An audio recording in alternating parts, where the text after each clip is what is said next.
Welcome to today's stream. Welcome, Hayden. Welcome. I'm doing good. How are you? How are you today? Let me set up everything and then we can start the stream fully, so to say.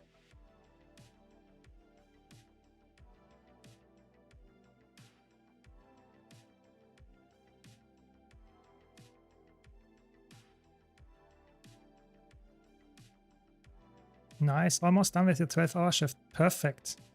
Hope you can relax after that. Sounds painful to have a 12-hour shift, I have to be honest. Welcome, Dino. Welcome.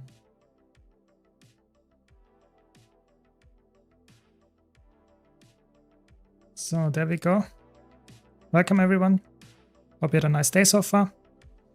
As always, if you have any questions, please let me know. Any feedback. Today we got some big news in Guild Wars 2.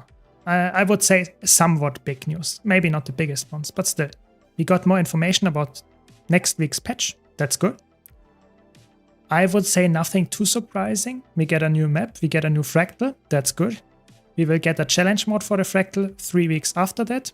And we will get the legendary back piece. And we will get convergence CMs. So quite a good patch, I guess. Let's see how the map turns out, but sounds good.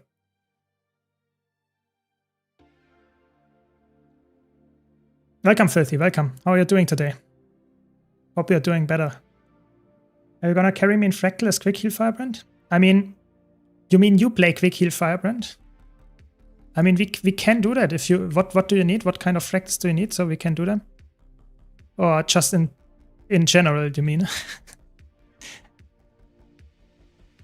Just waiting for some strikes, so if you have a specific Fractal man, we can do that. Welcome, Alison. Welcome. Yeah, I'm actually quite happy about the news. I'm also very happy that they released the trailer this week and not next week, because sometimes they actually release the trailer for the, so to say, update on the same day the update goes live, and I feel like this is completely lost all the hype, and now it's like we get the hype 1 week before. That's good. Trailer looks, I think, quite good. So very good, you reached tier 4. That's where you want to be. Now you can easily get to, let's say, 100 and get all the CMs after that as well. Don't worry. No, you made the hardest part in Fractals. It's tier 3. Yeah, the hole in tier 3. So you made it through. Perfect. Congratulations on that. Not good. Hopefully, Filthy, my stream can at least entertain you a bit. Yeah. So what do you think about the new updates and especially the roadmap, where you can maybe see some new stuff? Welcome, Heavenfire. Welcome. You're awesome. You made it. You made it to the stream. Very good. No one is actually queuing. That's a little bit sad, but okay.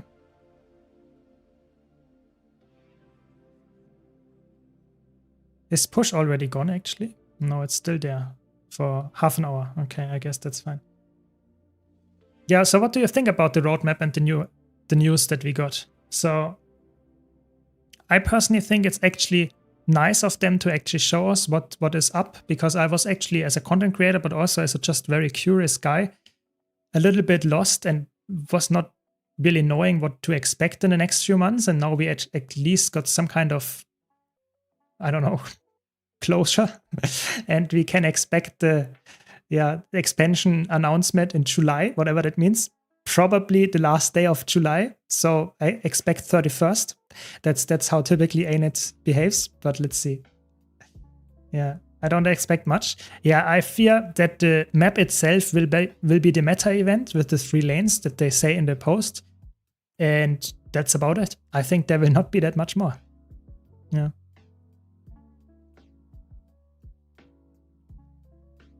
So let's do this.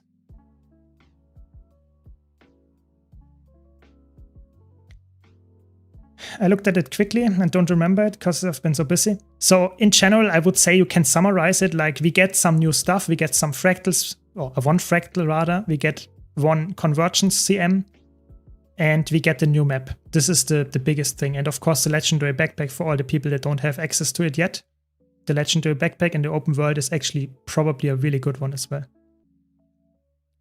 And other than that, it's just like the newest patch will be the last story patch before the next expansion, and we will get the announcement of the expansion in July. So that means we will have a content drought for, let's say, most of June, July, August, September, and then in October, probably, if we know ArenaNet at this point, probably at the end of October. So we'll have a content drought of like 5 months or something where we don't get anything, nothing. We get maybe some hype up, and this will be fun. I really like those hype up stages where you just get to know more about the expansion. But personally, I think it will actually be, I don't know, will be interesting for sure. Let me quickly read the chat here.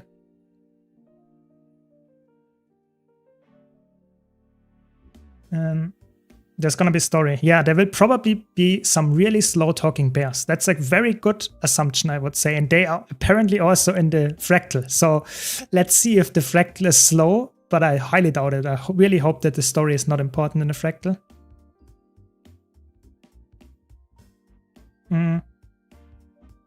Yeah, maybe a preview, maybe something like that. I really hope that they will give us some kind of new stuff that we see beforehand and not only drop stuff without actually teasing it before, because I feel like hyping up stuff is a very easy way to get attention to something that you don't really have more resources in as usual. So if you just want to get more, so to say, interest in something, you just have to announce it earlier than just dropping it on the people. I really think that's really important. Yeah, I think you have a lot of time to grind the world versus world stuff that you want to do, Heavenfire. It's not a big problem. So I feel like Guild Wars 2 is currently in a state where you can have a lot of fun just going for the stuff that you actually want to achieve in the game. The new patches, the new events that are happening are just something that keeps you interested for maybe at most a week. So it's not like you really have to grind crazy stuff. So if you enjoy the current stuff that is in the game, you will actually have a lot of time to actually enjoy that longer. It's not like it's really, so to say, you miss out on a lot of stuff if the new patches will drop. I highly expect that this patch will not become different than the last map. It's like you will probably have fun in the new map. It will probably look awesome. The meta event will be probably quite good, but it will not be something that I would say is keeping you playing the new map for 4 weeks without going off it at all. That's a highly reasonable take, I would say. Yeah, I think a beta for the expansion or even for some kind of other project would be amazing, but I feel like they are really closed off. I think they did the only time where ArenaNet, in my opinion at least, as far as I know, did some kind of beta event was during Heart of Thorns or before Heart of Thorns, or at the, let's say at the beginning of Heart of Thorns with raids coming out. I know there were some NA guilds raid testing the Raid Wing 1, and there was some, or Raid Wing 2 or something like that, and it was insane how scuffed it was, because at some point they released the raid and the NA guild was some kind of try-hard guild and wanted to be the world's first killing it, and then there was some kind of really annoying issues because they already did it before, then the other guilds didn't, so it was really stupid. And it might be the case that they just don't do betas at all anymore. They don't want to have closed betas at all.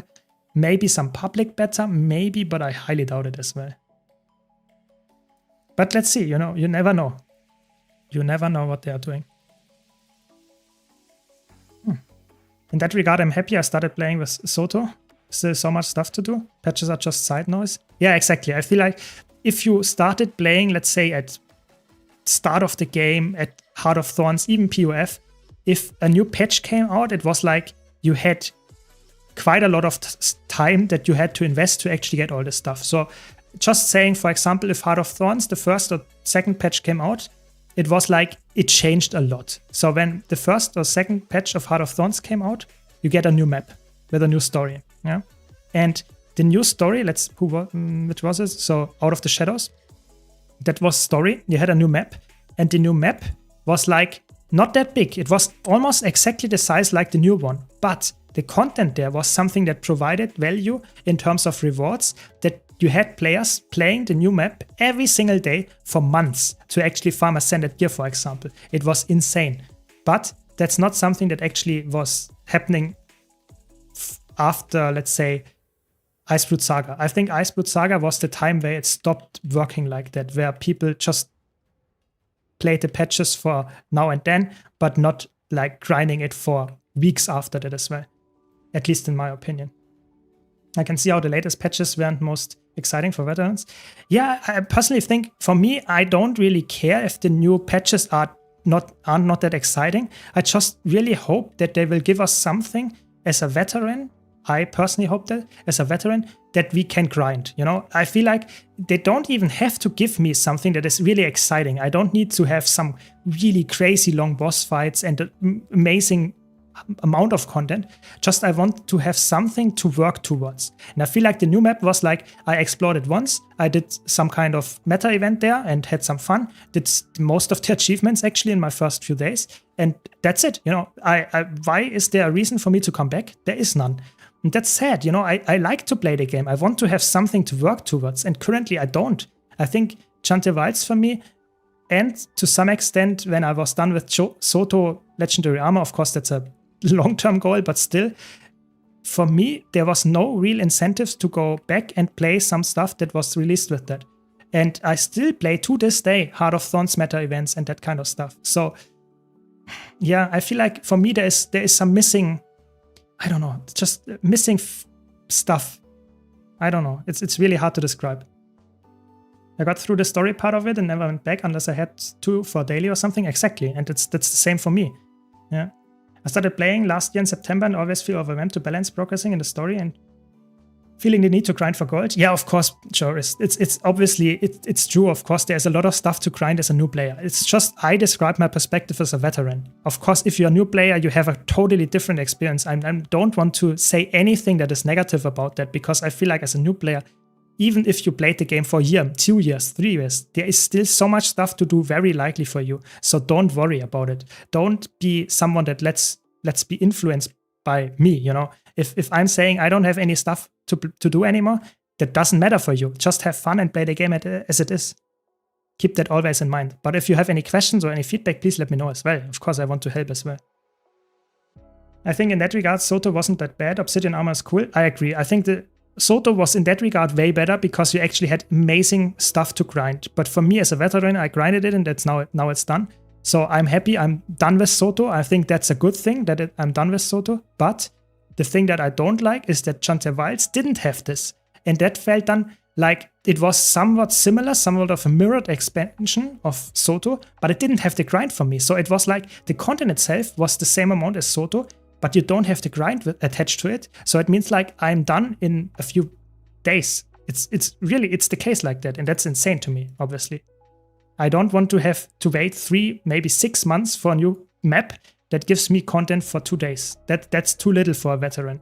For a casual player or for someone that has 12 other maps to explore, don't worry about it. But for a veteran, that's a problem. Welcome, EchoFox. Welcome. I think we needed a 10th player, but currently we found apparently someone. I don't really, you know, I'm not even caring about it. I'm just playing heal here and just try to let them not die. I don't want to manage this scuffed squad. I'm happy about it, that we killed some bosses. Yeah. As a new player, I'm drowning in content so much. Cool things to do. Yeah, I think that's the good part about Guild Wars 2. I think that's a lot of veterans don't mention that enough. I think as a veteran, you have the completely different perspective on the current game. And that's the important part that you should always mention to a new player. There is so much stuff to do in the game. So much stuff. So really, play the game, have fun. Don't let doomers that are everywhere in Guild Wars 2 in the community say to you stuff that is not true for your case. Really, play the game, have fun, enjoy what is there. If you need any guides, any help, please let me know. I'm always happy to answer. Of course, we are also in our guild, in our Discord channel. We are always happy to answer to questions from new players. So please don't worry about it. Enjoy the game as it is. That's the most important part. I felt ripped off with Chante Wilds. It was a nothing expansion. Yeah, I think there was one content creator, Silvered Gaming, said it once that it was something like a battle pass. Like you got some new features with it. And that's about it. You know, the story and the stuff is more like that was already, we had that before as, let's say, Living World Season 3, Living World Season 4 was more like it was free content, you know, free updates. And with Chance Wilds and Soto, it felt like you had to pay for the same amount of content.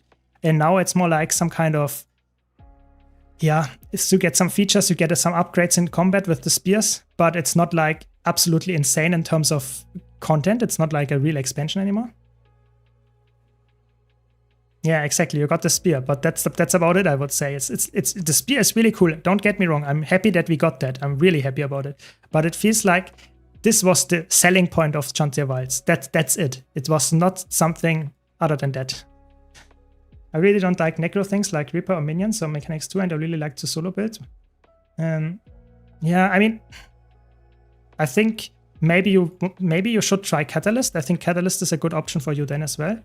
Maybe. I have guides for everything on my channel, so you can check it out on my YouTube channel. So don't worry too much. Just try the thing and that you want to play, and will probably have some kind of good solo build for it. I also have not much anymore, but I also have over 10k hours playtime. As a new player, there are thousands of hours. Exactly. So I would say personally, don't get me wrong, I think the stuff that Guild Wars currently delivers, if you are up for buying all the expansions, if you somewhat of a player that enjoys playing MMOs, I would say you have at least 5k, if not 10k hours that you can play in Guild Wars 2. Only if you are above those numbers already, then you can complain that Guild Wars 2 might not have enough content anymore. But if you are below those numbers, let's say you have only 100 hours or something, it's not even close. Not even close that you actually get all the content done. So just enjoy the ride. Of course, you will maybe have some trouble finding groups that play, I don't know, in Malcore Sleep and doing some achievements there, maybe. But even there, you will find someone. So Guild Wars 2 is far from that. It's very alive. So just play the game, have fun. And if you reach the point where you're a veteran that has over 10k hours, just play for fun. Don't care about achievements anymore and stuff. That's my take at least. I didn't mind paying the asking price for Chancia. It does have some cool stuff. I'm just a bit sad that I don't have that much reason to visit. Yeah, I think that's a big problem for me as well. I really like the Lowland Shores map. I think the other ones are good as well, but I personally feel like this is the one that I would say is the most, I don't know, the most unique one that they released yet. And I'm really sad that I really don't have any incentive to go back there, even though it's such a beautiful map. How was it for you when Heart of Thorns released? Heard that was super tough at release, especially without a mount. Yeah, I think that was the big difference, what a lot of people don't know about, with just how it was back then. It was like, it was such a hype expansion. I don't want to, you know, of course I have some kind of nostalgic glasses on when I regard and talk about Heart of Thorns, because it was the first expansion and it was really nice at this point. But I personally think back then it was amazing because it was somewhat challenging. It was endgame content that we didn't have before in the extent. It was really fun. You had amazing content coming with it, and it was updated quite a lot. And you had the new class coming with it. You had Revenant released, so to say, with Herald. We got elite specs. It was like there was so much stuff to do. And if you now do it with Chance Wilds, you get the new map. It was amazing, the new map, when it came out, don't worry. But after that, it drove and fell off quite hard. And with Heart of Thorns, it was like I played the game for, I don't know, 1-2 years even, before I really missed having new content. And in these 2 years, they had, I don't know, 3 or 4 content patches already. So it was like, yeah, it was back then, it was very good. It was one of the best times just in regards to how much stuff they put out. But I don't know. It was obviously not. If you didn't play back then it was obviously nowadays it's looking a little bit more dire if you look back at it. I don't know. How do you know? Like, what's the meta for? I see the Snowcross band mark. Yeah, so I just play a lot. That's the thing. I play all the different stuff and I try to play everything and just get my own opinion on that and then give you my take on it in a tier list or something. So don't worry, I will do updated tier list with the next balance patch as well, and I already have some prepared or some research done for that. So there is a lot of stuff that goes into this, and of course, as a newer player, you should just either play stuff that you enjoy, because the meta in Guild Wars 2 is not as strict that you really need to only play one class. But in general, I would say just try to have fun and play the stuff that you enjoy, especially if you're just going for easy content. There is no real meta in that. You can play everything. Everything works in Guild Wars 2 PvE. But in general, I would just say, listen to people that have a lot of experience and that helps, or just try it out yourself. Those tips I can give you. I love when I get tagged by a new person in the guild for help. It gives me something to do. Yeah, that's a really good thing. For me as a content creator, I try to help, of course, as well. But oftentimes it's like not that interesting to help someone on stream for just 1 hour straight. So I really try to either have some helpful community in the Discord and stuff, or just do it off stream as well. Yeah. Do you ever do frackies on Heal Chrono? So I will probably do some fractals after this on Heal Chrono. Very likely. Maybe Echo Fox is actually up for that. But I think he has some raids later, so we will probably do it alone. But yes, we will do fractals on Heal Chrono very, very likely later, and then you can actually see how I play it at least. Should not be that bad because I actually get my stuff done. Ah, you already did it. Nice. Then we can do fractals if you're up for it later. After the strike run, I guess. Yeah, I'm really hyped for Heal Alacrity Tempest. I'm really hyped for that one. I think this is probably a quite big buff. It might not be as big as you expect it to be, but it makes you way less, so to say, punished, because you don't have to overload anymore. You can, but you don't have to. It makes it really, really good. So, in my opinion, the balance patch that will come up will give us a lot of new builds to have fun with, and I obviously will do a lot of build guides on my channel, on my YouTube channel as well, and play it on stream here. But it will not change the meta in a way that a new player that plays, for example, Dragon Hunter all the time will be not able to play it anymore. Don't worry, you can play everything after the patch as well. Nothing actually will get nerfed, so at least not to the extent that you can't play it anymore.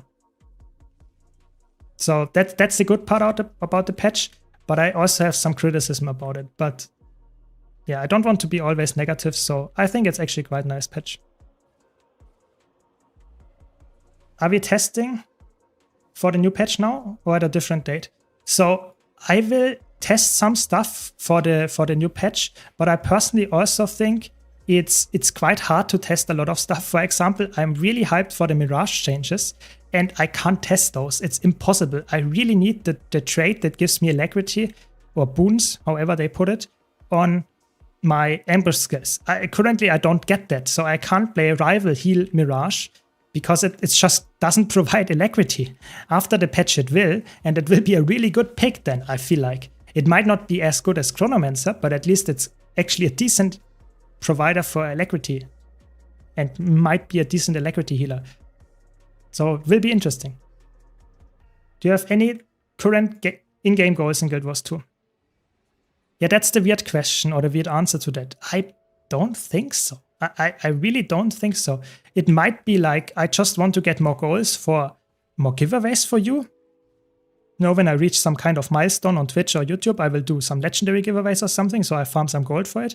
But currently, I just want to have fun in the game, play what I enjoy, and make content for you. That's my biggest goal. So I don't really have any legendary goals or any, I don't know, unlock achievement goals. Maybe we can do some stream interesting stuff going on where I want to get some achievements or some rare collections and stuff. Maybe we can do that. But I'm not an achievement hunter that goes for every single achievement just to have the achievement. I mostly play Guild Wars 2 for fun. So I do, for example, Iceblood Saga strike missions every day because I like them. I play fractals almost, let's say, every second day or something. And just because I like them. It's not like I have a specific goal in mind when I do them. That's something that I would say is good if you can still play the game, but a lot of people want to chase a carrot and want to have something to work towards too. And I feel like this is lacking a bit at the moment, which is not a big deal at the moment for me, but this might change. And then I might be a little bit sad if I can't find anything to do in Guild Wars 2. And I really hope that the new patches at least will give me something to work towards again. Maybe I will like the new backpack so much that I will go for it, even though I already have a legendary one. happens, you know. I have 2 full sets of legendary armor. I have almost every legendary doubled as well. So I do that, don't worry. But it obviously depends a bit on the skin. Guys, nice. I'm quite fond of the Necro Staff changes. I feel like the community is quite split on those. So it really destroys heal Necromancer as the current healer in PvE in terms of the resurrection power. You know, it's really like you lose all the resurrection power that you have and you just get to be a classical healer. It's really like you could be some kind of green Chronomancer. It's really like that. You just have more barrier. That's the difference. But it feels very homogeneous what the class now is. It's not something very unique, but it makes it in that regard way better because you have more access to just healing and probably also more access to stability overall. So overall, I would say it's a buff in most situations, but in chaotic situations, the resurrection power could be clutch.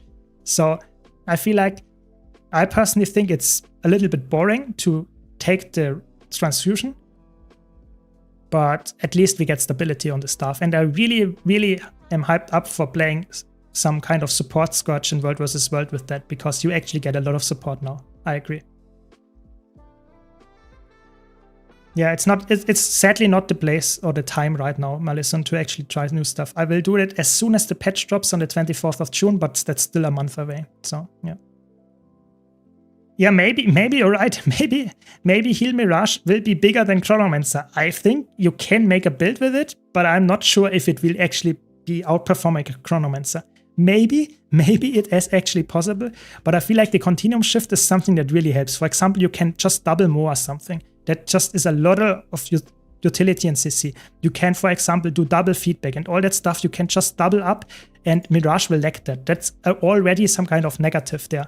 But of course, you're completely right. It might be completely broken just because they will give us more stats on it. Could be. Do we know if heal from marks works on downed players? I highly doubt it. We don't know it, but I highly doubt this will work. I feel like this would be absolutely broken then, and it would make Necromancer a very good pick. But I feel like it will not be the case. Yeah, Scourge has still the heal well and the rest rate. That's correct, but I feel like the transfusion was something that was just very easy to proc all the time. You know, that's the thing. But of course, you're right. The resurrection power of Necromancer is still probably the highest in the game, maybe together with Druid, but of course, you're completely right there. It's not like gone, but it's like definitely nerfed, I would say. That's a fair assumption that it's probably worse than before. Yeah, maybe you're right. Maybe we will see some Heal Harbinger and Heal Scourge popping off way more than before. Could be, but I feel like the transfusion nerfs is at least a little bit of a nerf as well. It's not only plus. That's what I want to mention.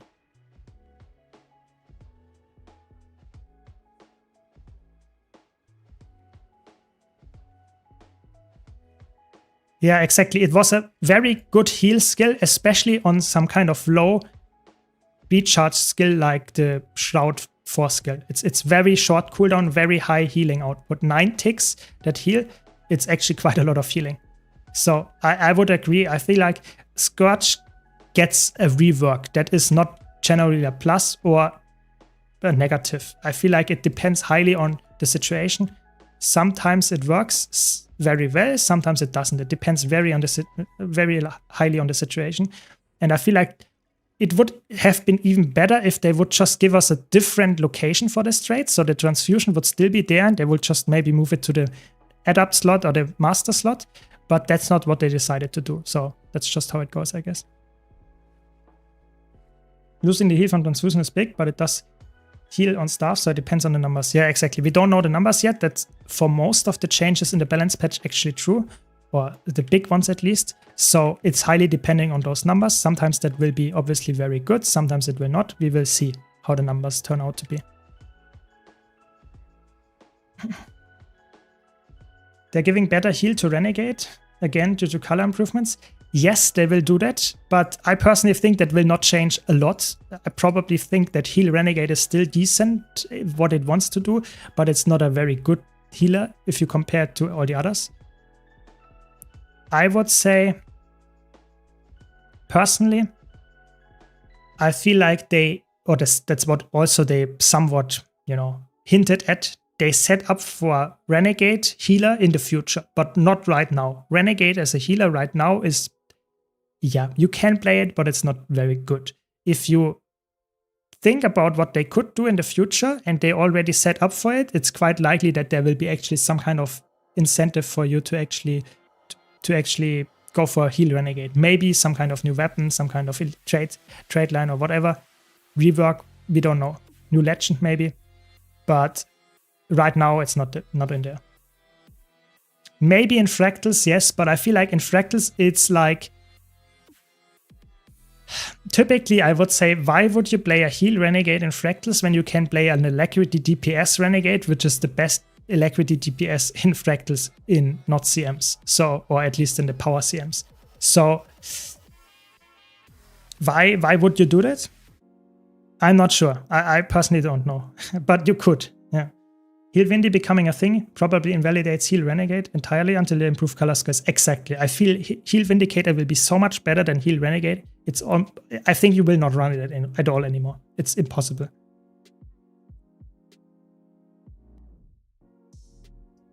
I mean, don't get me wrong, Malison, you can play it in Fractals very easily, but I personally think it's like you heal Renegade is something that you play just because you like it. You don't play it because you think it's the best thing to play. Whereas Alacrity DPS Renegade is something that you play because it's really, really good in Fractals. Yeah. So any recommendations for easy strike missions to start with? Very easy, just start with the Icebrood Saga strike missions. The ones that I just did. It's just play those and you will have an easy time. You don't even have to look up a guide, just follow the group and you will be fine for the most part. And if you can even do them every day for loot and you will actually just improve at it, and then you can slowly go to maybe Soto strike missions and then to EOD strike missions or something like that, and you will be completely fine and have a lot of fun.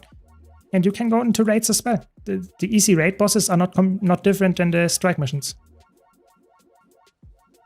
Can you share your thoughts on what legendary items are worth to go for after finishing all legendary trinkets and the legendary armor for light, medium, and heavy armor classes? So it depends a bit. If you play a lot of different classes, I think going for legendary weapons that all of them use, like sword or spear, could be a good choice. But if you're not in for this, you can of course also go for runes, maybe the relic, maybe sigils. But I personally think the relic is a very expensive thing to go for if you don't have it already. So that might not be the best option for you.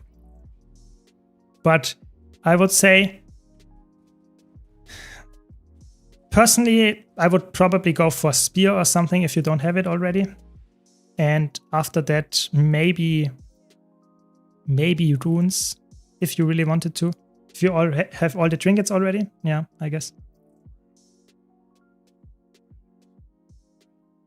You play elect DPS. Yeah, then you're perfectly right. That's not even the most fun choice for you. It's also the best choice in my opinion if you play it correctly. So just keep playing it. It's really good. In your opinion, what class spec is the sturdiest for all game modes? The sturdiest. I probably.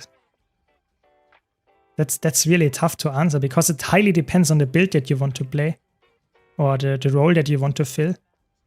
But I feel like some kind of healing spellbreaker, it's not a build that is playable in raids and stuff because you don't provide a boon. But healing spellbreaker in competitive modes is one of the best healers in terms of just self-sustain and defensive. So that would be my answer for competitive modes. For PvE, I mean, you could just slap on Minstrel and every class would be somewhat tanky with running Minstrel in PvE. But I would say, I don't know, maybe it's really hard. Maybe Minstrel Herald as a healer, maybe because you have so much invulnerability as well in the kit. Maybe it's hard answer. It's really hard to answer this question because it's not something that is really you would commonly just try to do. You would typically just go for a build that is specific to your game mode. Yeah, maybe Reaper, maybe some kind of tanky Reaper. But I feel like Reaper is also, especially in competitive modes, you are not the fastest class. So if you are not, you might be tanky, but because you are not that, you don't have that many active defenses other than just tanking everything for the most part, then that means that you might be tanky, but you can't resustain or you can't block, for example, or go invulnerability skills. So it's impossible for you to so to say negate damage. You just take the damage and hope that it doesn't kill you. So I feel like it's highly depending on the playstyle of you. So yeah, I don't know. It's hard. It's really hard to actually find something like that. In full offensive gear. Okay, yeah, then I would say it's probably Reaper or Spellbreaker. Those two are the best options there, because Spellbreaker has inherently the block in there, which is really good, and it's a heavy armor class with just a lot of health.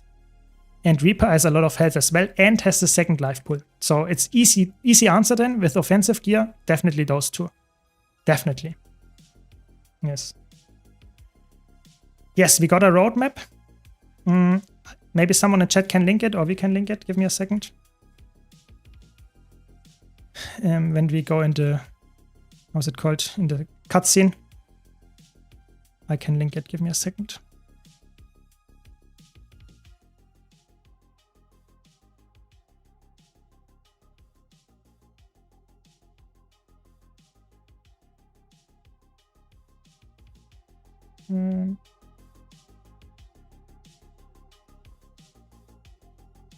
There we go. This is the roadmap. I posted in Twitch chat. And it's not like absolutely surprising, the roadmap. Yeah, it's like almost everything we already suspected or we already knew. The only thing that is really interesting is that we don't get the expansion, that we get the expansion announcement in July at some point. I'm brand new to the game, just started last week with a PvP focus. What core build would you suggest playing? So I think core Warrior, core Guardian, those are quite good. Core Engineer is quite decent in PvP. What else could you play?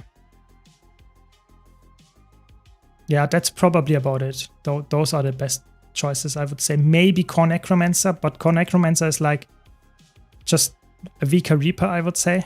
Maybe. So I would say Core Warrior, Core Guardian, and Core Engineer. Those three have decent, if not good builds. Yeah. Yeah, Core Necro can work, but it depends highly on the situation. You are very slow, and this is not for everyone, you know. It's just very, very slow. And if you enjoyed it, I would say if you enjoy support playstyle, you go for Core Guardian. If you want to play Bunker, you go for Core Warrior. If you want to be more aggressive, you go for Core Engineer. That's about the split up, yeah. But just play what you enjoy. I think every class can be played to some extent as a core build. It's not the most broken one for sure, but at least, oh, where am I? I'm on the wrong one. No. But are there not that many people there? I don't know. I feel like there are too many people there. Okay. So I really feel there are too many people here. Where are all the people? Is there somebody that has spent money on gems and convert those gems to gold to buy legendary weapons off trading post? Crafting those weapons seems insane, especially Twilight. I mean, the thing is, it's like Guild Wars 2 is not having some kind of vertical progression. So the only progression in the game that you have is going for new skins and that kind of stuff, going for legendaries. That means that the grind in Guild Wars 2 is purely cosmetic or convenience. So that means that it's really important that you understand that legendaries are something that you work towards as a typical player for months probably, yeah. So I would say, yes, you are correct. It takes a while and it's very easy to just swipe and buy it for, I don't know, something like 100 euro or something like $100, something like that. But you will also achieve it after, let's say, a month of grinding, maybe a few weeks, depending on how fast you are, how much you play the game and how much you know about the game itself, how to make gold. But of course, you're completely correct there. It's not something that you will get in a day, which is a good thing because that's the most long-term stuff that you can get in the game. You don't want to have the longevity of a legendary be completely wasted in a day just because you can easily farm it so fast. At least it's my take. So if you enjoy playing the game, just play it for longer and you will get to the legendary. It's just a long-term goal. You can't expect it to get in one day. Yeah, Core Thief is something that is like a meme build. It's like you play very, very aggressive, maybe some kind of Condi, but it's not something that I would recommend to new players. It's not something that you can easily play and just kill enemies with it. You will get farmed very easily on that one.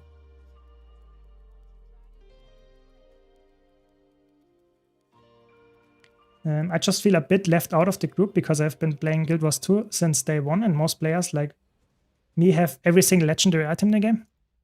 Yeah, I mean, the thing is, it depends highly how much you play. So even if you played since start of the game, that is like, let's say 13 years ago, that doesn't mean you played as much as other people that started playing 2 years ago. You know, it's not a specific number that you have in mind just because you started playing the game already, you know, for such a long time.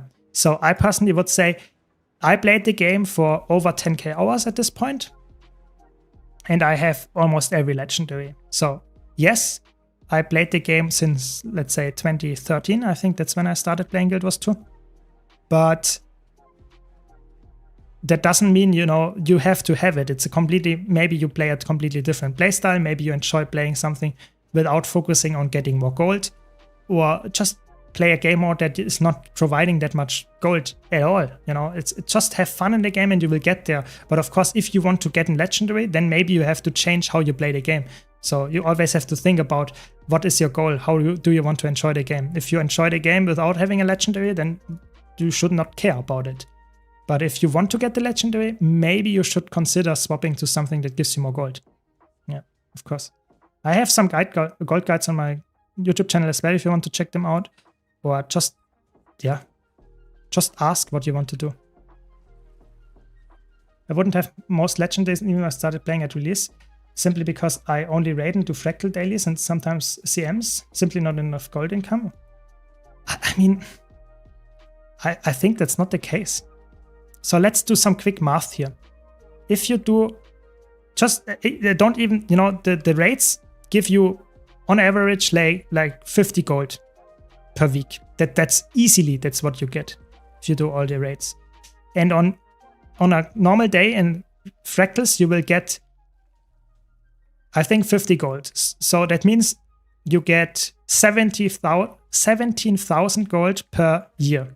If my quick math here while killing the boss is correct, I think that means you get around 20k gold per year. That means 10 legendaries per year. If you started playing the game 13 years ago, that means you got something like, I don't know, something like 130 legendaries. So that would be almost all of them. So I think if you did that, you will actually be fine.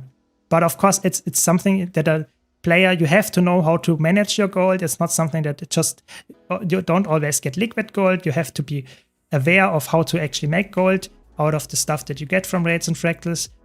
So yeah, but that was just some quick math there. Of course, you wouldn't play every single day, every single week, everything probably, but still. Best weapon build combos for Willbender and Dragon Hunter for World vs. World solo roaming and PvP? Probably Sword and Greatsword. Probably. On Dragon Hunter, maybe Longbow. Welcome, Chantrix. Welcome.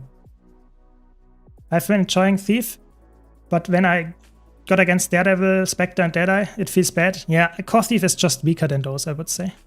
That's just how it is. You know, it's an elite spec after all. That's why it's in the name. Typically, elite specs are better than core specs. That's how they designed the game. They want you to sell expansions to you. That's just how it is.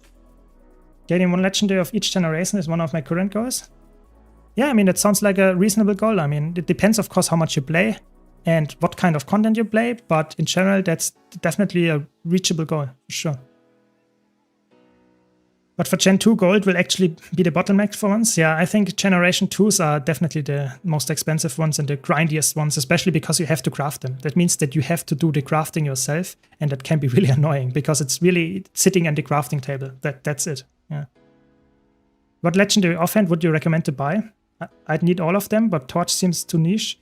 Maybe Focus? So you typically play Necromancer and Mesmer, I would say, and maybe Engineer. I mean, Engineer doesn't care about offense, so don't focus on this one. On Engineer, you don't even have that many, so Necromancer has good use of Torch. But I mean, you should go for one that you actually enjoy, the skin off. That's the most important part. But on Mesmer, I would say offhand focus is decent. Even on a Power Reaper, that's decent. But if I think I personally don't like the Minstrel that much, so I would rather go for something like the, I don't know, the Binding of Ippos, but that's obviously Gen 2, so it's a little bit expensive. So I think it's the offense are really hard to actually choose. What do we have as offenses? We have Sword offhand.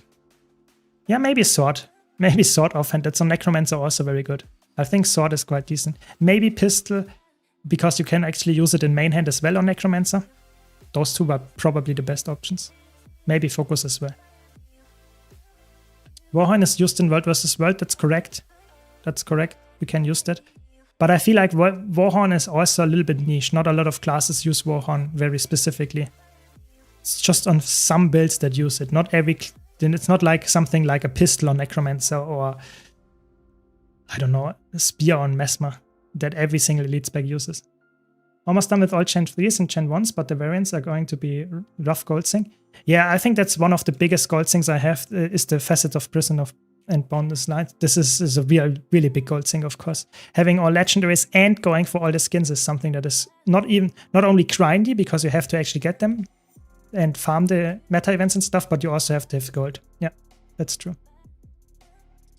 Do we know if the push... Let me check.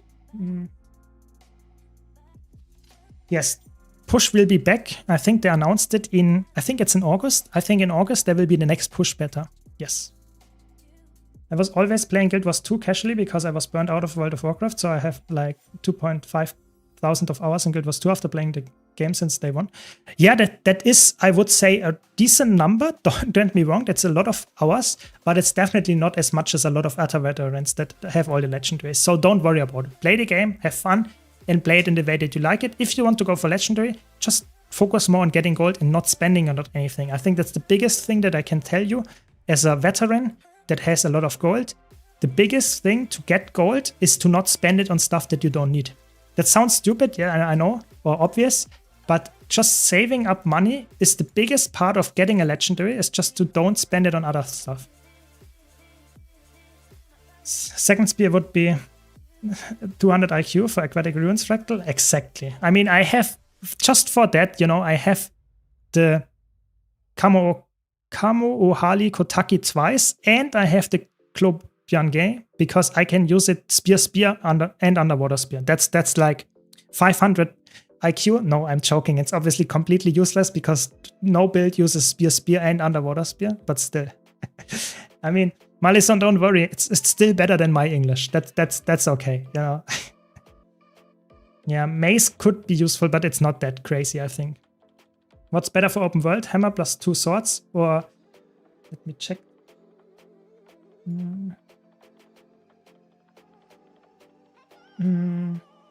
I think probably Hammer plus Greatsword. You always want to run Greatsword on Guardian. Yeah. I'm not sure if they showed it. Maybe they showed it somewhere hidden, but it was not teased that much. So I don't know about the legendary backpack, how it will look. Maybe someone that goes frame by frame through the trailer knows something more, but I'm not sure about it. Yeah. I have 2,000 hours in Guild Wars 2 since the beginning of December 2024. Yeah, exactly. So that means that you almost have the same amount as someone that's played the game since the beginning. So that doesn't mean any one of you is better or worse. It's just like a fact. Some people play more than others, you know. You have now almost like, let's say, 1/6 of that what I played in a year, not even a year. So, and I played the game for 12 years. So that's just how it goes, you know. Some people play more than others, and that's completely fine. But then you have always to compare that to the hours and not really the years that you played, because that's not a good indicator of that.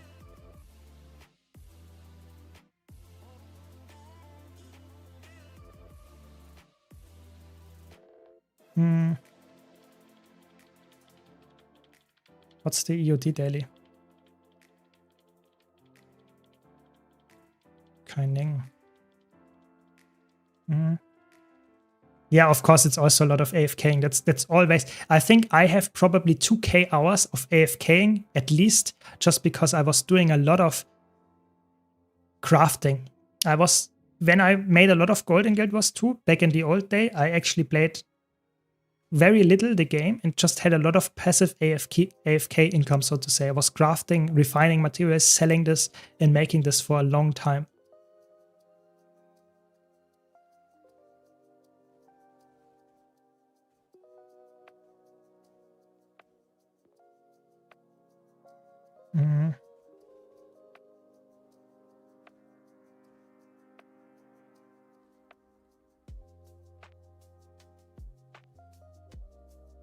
I think about starting to learn Condi Virtuoso for Ceres CM training, so I need an alternative for New Cunning jumping puzzle. Thinking about Untamed next. Makes sense, maybe, yeah. I think Condi Virtuoso is a very safe pick to learn. It's very easy, in my opinion, to get into. It's one of the easiest classes. It's maybe together with Scourge, in my opinion, to actually get into. And it's very worthwhile for harder progression fights to actually play this class. It's really, really good. I just don't play it in normal raids and fractals and strike missions just because they are easy. Why would I play a class that has less DPS just for some safety that I don't need? But of course, you're completely correct. Condivert is a very safe pick. Very good. I'm new on Guild Wars 2. I just reached level 80 and don't know what to do. So I have a very good guide for you. I actually made a YouTube build guide, or not guide, build guide, whatever what you want to call it. I have a guide for that. Give me a second. Exactly for people like you. Let me find it. And that explains in very much detail what is actually necessary for you to actually do after you reach level 80, or what is not was necessary, but what you could do. And that's something that, in my opinion, a lot of new players struggle with. And I feel like I can help you with this video. I posted in the YouTube chat. Thanks Lashona and Ostaf for the follow, really appreciate it.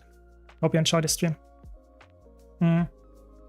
Finish story after level 80, get all the mounts, get full ascended, world versus world, PvP, fractals, dungeon raid, strikes. Exactly, there's a lot of stuff to do. But I would say the biggest thing that I would recommend you to get probably is ascended gear as fast as possible. Because ascended gear is something that really helps you forever. You know, it's something that you will never lose, and it's something that just improves your DPS, your healing, whatever you play. It's always better having ascended gear. It's the best in slot gear, very easy. Yeah. Welcome, Gail. Welcome. Happy Tuesday to you as well. And we have some news, so it's a really happy Tuesday, I would say. Yeah. But in general, I would say Guild Wars 2 is like a sandbox game. It's not really guiding you what to play. You always have to think about what you really want to play. What is the focus of you? Do you want to play PvP? Do you want to play some PvE, hardcore, whatever? There is a lot of options, but you have to choose something that is actually for you and that is fun to you. And don't play something that is just people say it's the best thing to do. As a free player, can I get ascended gear? I think so, yes. I mean, it's obviously harder to do so, but you can, yes. Oh, I hate it when I don't get quickness at the beginning. It's not the easiest stuff, but you can actually get it, yes. But I would say just play the game, have fun, and you will actually achieve, so to say, a state where you might want to consider going for full ascended gear in the future and going maybe even for some kind of expansions. But in the beginning, it's more about play the stuff that you like, try to, I don't know, just have more fun. And just at some point, you will probably reach a point where you want to get the elite specs and get more of the expansions as well. That's my guess.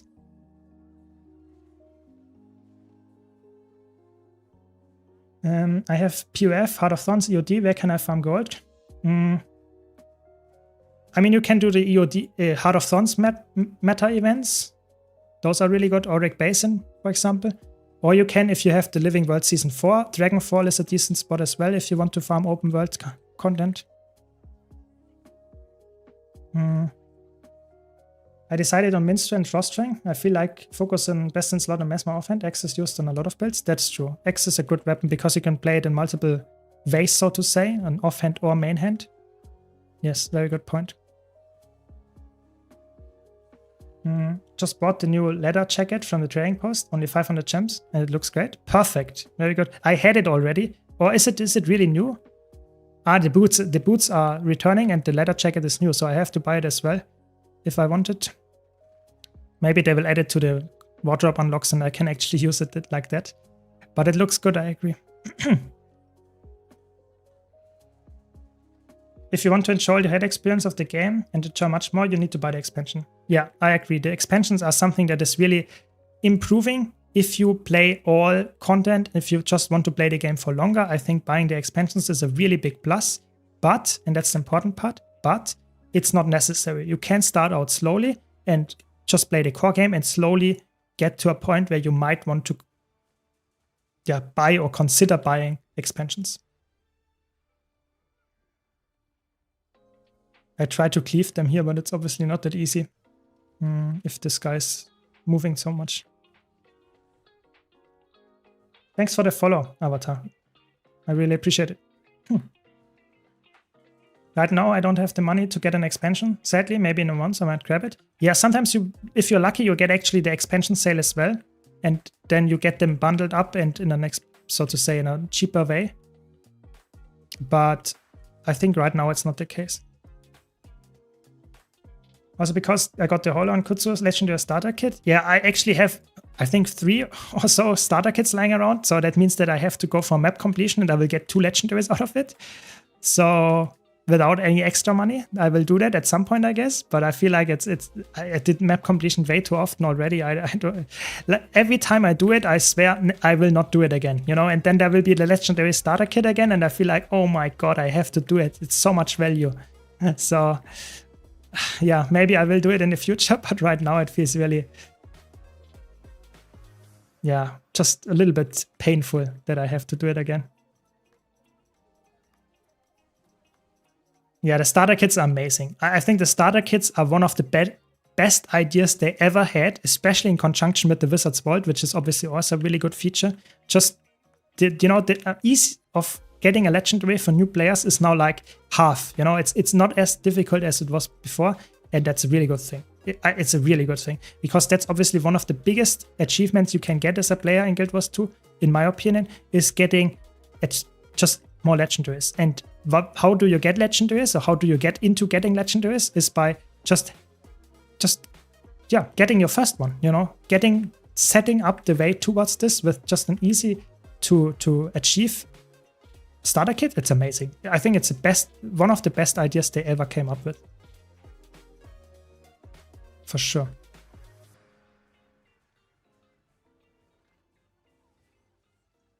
And the expansions are cheap in relation to how much more value they bring in the game, that it really boosts. Yeah, I agree. I totally agree. I think the expansions, I made a gem store tier list a while back. And in the gem store tier list, because I thought it's fitting, I also rated the expansions in there because they provide so much value that it's actually really, it's like you spend $30 or something, not even. On the newest expansion, you spend $30 and you get hundreds, if not thousands of hours of playtime if you play it correctly. It's crazy. It's really, really good.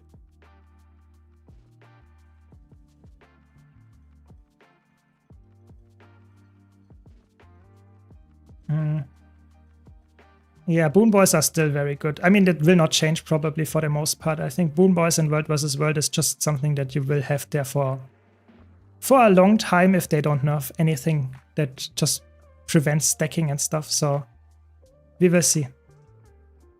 But I highly doubt it, to be honest with you. I think that's just what you have to live with at this point.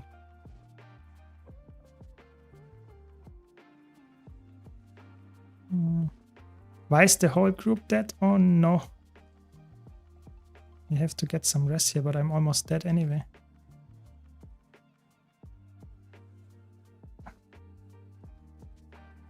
Ooh. Living on the edge. Oh my, what? How did I get one shot here? Did I touch the wall or something? What? Okay, interesting. How did I die here? You know, I was low, yes, but I did just get one shot here randomly. What? Now they lost their DPS players. That's not good. That's not what we want to see. 3 people already down. That's painful. Hopefully we get the kill here anyway. First one I made was Bifrost. Took me like 18 months to finish it. Yeah, but it's probably worth it. I think one of my first legendary was Twilight, but I think Bifrost was one of the next ones. So Staff is also a very good one. I think a lot of classes can use Staff. I think the only class that doesn't use Staff at all is Engineer. I think that's so. You have 8 classes that actually can use that. So that's good. What is percentage of Magic Find is? Like better loot? Yes. So Magic Find is not per se better loot. Magic Find increases the rarity of loot that you drop. Not the amount that you get, but the rarity of it. So if you get a white gear drop, then if you have higher Magic Find, you will get more likely a blue gear. And if you would drop a blue gear, it is a higher likelihood of getting green gear. But, and that's the important part that a lot of people don't understand, Magic Find only affects loot from direct drops. So from enemies that die and they give you loot in your inventory. Only their Magic Find is effective. It does not affect boxes or loot that you get from fractals and that kind of stuff. The only thing that is affected are boxes like this, where you actually get from PvP or World vs. World reward tracks. Those are affected as well because they count as loot from enemies. But if you get anything else that is not from enemies directly, it's not affected. So Magic Find, I would say, is worth to get, but it's not as good as people think it is. Yes. Yeah. I mean, I don't know what killed me there, I have to be honest.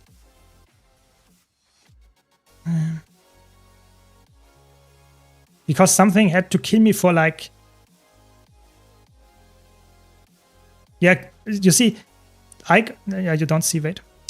I got hit for 12.5k using my own skill. What? You know, what killed me there, you know? Did he have some kind of reflect or damage mitigation? Why did I die on a melee skill while the sniper is up there? So, yeah, I think that was a bug. It was not a misplay of myself, but it's like this is not intended that I died there. But we did it anyway, I think.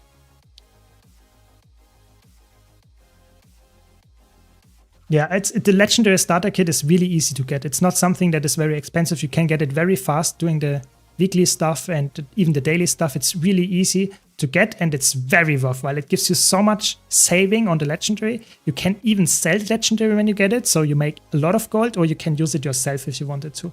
It's really good. No, I did not, because I showed you. You know, I showed you. I did not get one shot from the sniper because that were all my attacks that killed me here. My own attacks killed me, so it was a bug, in my opinion. Otherwise, I would not have died, you know. I would have dodged the sniper stuff. It's just my own attacks killed me, which is weird because how can I hit myself? But apparently that's what happened. Just wanted to showcase it. Was not my mistake here. But I guess it's fine, you know. I don't care. We killed this. We're happy about it. We are happy. Today's fractals are horrible, by the way. I'm not sure if I want to do the daily fractals. Lonely Tower and Siren Sweep. Ooh. Maybe I will just do the CMs to showcase some healing chrono. If they would let those starter kits stack in inventory. Yeah, I mean, I have some of those. I'm not sure how many I have. I'm not sure if I think they don't stack. I have one there. But I have some items already gotten out of them. So yeah, it would be good if they would stack, I agree.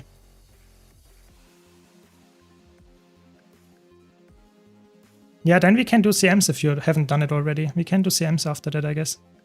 After the strike mission, if you want to. So I guess I'll go for more CC. I don't trust our CC here. Nice. Just give me, I don't know, maybe 5 to 10 minutes until we kill this boss and then we can do it. Yeah, of course there are some that I don't really like. I have a lot of stuff lying around. I think I might go for Kutsu next if I get myself, you know, to get some map completion. Kutsu, I have almost everything ready. I think I have the Juggernaut already, so I don't know why I have that stuff lying here. I don't want to use it. I also have Frostfang, so I don't know if I want to go for another one. I would probably go for Kutsu, and that's it. It's the only one that I don't have yet. Because I have Pharus, how is it called? Pharus and Oreen one, so I already have 2 longbows, so there is no reason for me to go for a third one. But yeah, I guess that's still a worthwhile thing because I like Kutsu. What do you think? Bank contract versus crafting contract? So I personally think both of them are completely fine. The bank is just very nice because it doesn't spawn something. So that means you can open it and close it and open it. And you can just step to 3 meters away and then you will be fine. The crafting station is a little bit less convenient, but has better utility because you can also craft there, which is obviously really good. So I think it depends highly on what you wanted to use it for. So I never craft just randomly. I have a character dedicated to crafting, so I would never actually craft stuff just randomly. So I personally don't need the slot, but I feel like if you craft, then the crafting one is better, but it's also more expensive as far as I know. So yeah. Yeah, I personally would also agree with EchoFox that the bank contract is more convenient. But if you craft a lot for whatever reason on your character without actually going to a hub or something, then the crafting one might actually be useful as well. Nice, full legendary with 2 gift of battle only and 500 skirmish tickets. I mean, that's doable this week then, I guess. Nice, good job. I want torch and dagger legendaries. Then I will have everything I need. Yeah, sounds good. I mean, I think Torch has the most ugly legendary in there with the Gen 2 one, but it also has a decent looking one.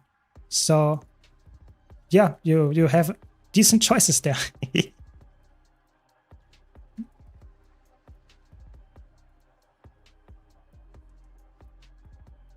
Oh, I almost got the Weaver Burst.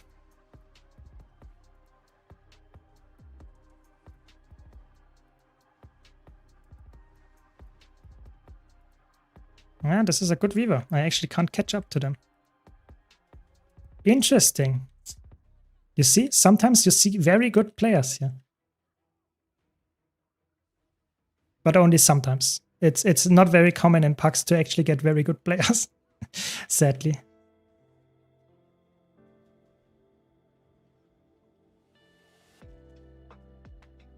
And I'm also using 2 skills that just decrease my DPS straight up. So I guess that's also something I have to consider.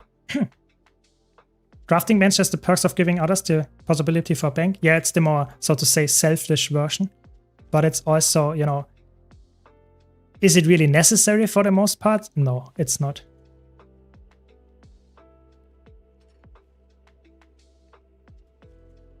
I get a launch pass instead of bank and crafting contracts. Yeah, this is obviously the cheaper option to do so, but sometimes people want to have the bank access because they can, for example, use it in fractals and raids and stuff like that. So this is definitely where it might shine even more. But you are right, of course, something like Mistlock or 1000 Seas Pavilion Pass, this is something that is very worthwhile to get for sure. And it's way cheaper, way cheaper. Doesn't matter what it looks like to me, it's just, okay, just for the stats and the stat changing. Yeah, then of course, then I think, I don't know, I like torches. I think torches in Guild Wars 2 are actually quite decent to get. They are quite valuable on some classes like Necromancer and even Mesmer. But of course, not a lot of other classes other than those 2 use it. Maybe Guardian as a Condi Willbender or something, or Condi Firebrand. But that's about it. So it's like 3 classes that use it very, very regularly. Maybe with the buffs to it, maybe you also get some usage out of when you play, for example, what's it called? Ranger. But I highly doubt it actually.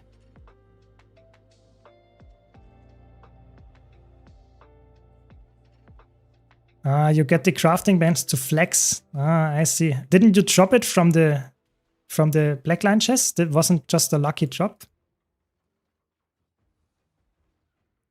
Because I didn't get it, you know. I remember my 2000 Blackline key opening session and I didn't get any crafting contracts. or any contracts for whatsoever. Welcome, Russell. Welcome. Ah, you bought it. Okay, that was a big buy then. Yeah, I bought my stuff, of course, as well, because I'm never lucky. But I personally think the permanent bank express is probably the most useful, convenient item that is out there. I'm pretty sure this is one of the best ones that you could get. Just, I really feel like if you have the bank access, the game changes completely, at least for me. I would never go back to a core experience without the bank express. I really am I'm very honest there. Yeah, glad you enjoyed the chat. I tried to have a nice environment here. Bank and then Mystic Forge. Yeah, the Mystic Forge one is also, it's very cheap. So that's why it's also very, helpful to get, because it's not some crazy big investment to get. But it's definitely not as useful as the bank, in my opinion. It might be very useful if you craft a lot of legendaries or maybe some kind of spirit shards conversion, then it might be very useful. But for people that just want to get some useful bank stuff, then the bank is way more useful, and the Mystic Forge is just helpful for a fraction, I would say.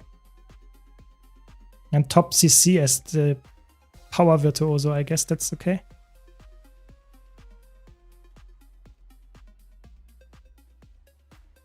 I used up all RNG forever getting the Bank Express. I mean, don't you worry, sometimes you are lucky, sometimes you don't. I really hope that you will get more stuff. Don't worry, I'm not someone that actually is sad about not getting anything, because if other people are getting more, then that's good. I like it. And don't worry, some people get a lot of bank access and a lot of stuff from the black line chests, and some people don't. That's just how luck is based. Yeah. Whether to buy gems so I can get all the quality of life stuff. I mean, it depends. If you have money to spend, like real money, then of course go for it. And if you like the game, then you support it, yes. But you can farm everything yourself. I mean, I farmed all my convenience, like all my bank stuff, all my material storage expansions to the maximum, my shared inventory slots, my bank slots and stuff. I farmed it myself. So if you are someone that farms a lot of gold, wants to have fun in the game and just grind something, then it's a very good way to do so. But if you don't like that, then and you have the money lying around, of course, swiping is not a bad thing. I agree. You're making me remember how much the game changed simply by getting auto loot. Yeah. Auto loot, what can I say? This feature, if that wouldn't exist, to be honest, the game would be so much worse. It's actually insane. So I'm so happy that they actually did that. It's actually crazy. Yeah, there is auto loot in the game, and you get that for free if you level a mastery. So you have to get the mastery. It's probably the first mastery I would ever get. I think this is it? Yeah. Advanced logistics. So you need a few mastery points and some experience, and then you get this and you get access to this option, and it's changing your gameplay forever. It's really good. Yeah, it's a mastery, so you can unlock it yourself. It's not something that is, so to say, you have to spend gold on, but it needs a little bit of experience after reaching level 80. It's really good. Used up 1k gold for exotic hunter. Yeah, that's something that takes a lot of gold, and I'm not sure if it's worth it, to be honest. Yeah, I did it as well, yeah. What is the easiest way to farm gold? Fishing? I think fishing is probably one of the easiest ways, yes. It doesn't require a party, it doesn't require anything other than just some time investment. That's very easy, you can do it 24/7, but there are a lot of ways to farm gold. I have a top 10 gold guide in my YouTube channel, and you can check that one out where I mention how much gold you get roughly per hour. So there are things that might be more lucrative, but also more time intensive or more, brain power intensive. So it's always like you have to do what you want to do. If you enjoy fishing, fishing is one of the best things to do because you can do it 24/7. So if you want to farm fish and fishing for like 10 hours a day, yeah, then you will get like 500 gold a day. You can do that. That's cool. Not a lot of other farms can actually do that. So yeah, decent thing to do. But you have to enjoy it. It's not the most active thing, in my opinion, to do. I do it sometimes, but I don't do it like all the time. Fishing is so comfy. Got into it just recently for Gen 3 Legendary farm. Glad I have that option now. Yeah, I think it's really good that it's in the game. And it's also very important that there are people out there that actually like it, because you actually need quite a lot of this ambergris stuff. I think you need... I'm not completely sure how much you need, but you need a lot of them for the Urine stuff, and you need a lot of them for the title, for this one. And that means you just have to have people that provide that. Otherwise, this just goes up in price all the time. So I think it's very nice, and it will have forever a market like that if they increase the usage of this. So yeah, a very good thing to actually introduce in the game for sure. Thanks for the follow, Rasen. Really appreciate it. And so for me, gold is easy on World vs. World when it's crowded of people. Just follow party and kill all and get homes and of stuff and to sell at trading posts. Exactly. You know, that's something that just play the game as you like it. And if you just play the game for a few hours and don't care about gold, you will get gold. That's how I do it. You know, I don't look at my gold ever. And even when I do a giveaways for 2k gold every month or something, I still have a lot of gold, you know. And if I would go and just liquidate all my account, I had like liquid gold, I have like 30k or something. It's just, I don't care, you know. It's just play the game, have fun, and you will get a lot of gold. But of course, if you're grinding and going for a goal, then it's obviously way more painful to actually achieve this. You just have to have fun and don't care about the gold. Then it will just stack up, pile up in the background. Yeah, I think that's just a balancing issue here, EchoFox, that they don't want you to stand on the same spot, because then it's very easily to bot. You know, you can easily bot it. If it's just in the same spot forever, you can easily bot that. But if you would do it more like you have to move and find the new fishing holes and stuff, it's almost impossible to do this just as a AI or some kind of script that does it. That's probably the reason. Fish value made for meta events. Yeah, that's very good. I think that's how you would optimize your stuff. You do meta events that you want to do for some kind of, let's say, achievements, for some kind of, how's it called? Account bound currency like favor, and do fishing meanwhile while you wait. It's amazing. I agree. Would you always eat the jerky? So I personally think the jerky is only worthwhile if you know you play the character and fishing for the next, let's say, half an hour, because then you can easily boost your character with this food to 100 or 99 stacks of it, and you can get the best loot. But you should really know that you will farm on this character for at least the next half an hour or something. Only then it's worthwhile.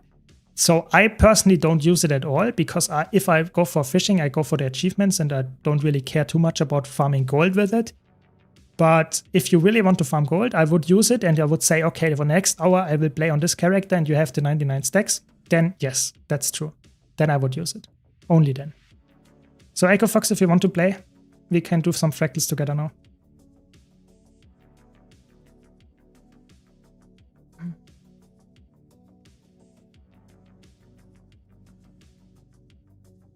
But I think the fishing in Guild Wars 2 is not the most, you know, intense and most unique thing that exists in the game, or in games in general in terms of fishing. I think there are better games or better MMOs in terms of fishing, but it's definitely not the worst. It's very relaxing. It's, in my opinion, something that you can easily do while you watch some video or some kind of TV show on the second screen and just have fun. You know, very relaxed, chill content. It's not something that you have to concentrate, like doing, I don't know, legendary challenge modes and stuff where you have to really focus and just don't die. It's really for a different kind of audience. And I think that's really good that the game has something like that, for sure. Yeah.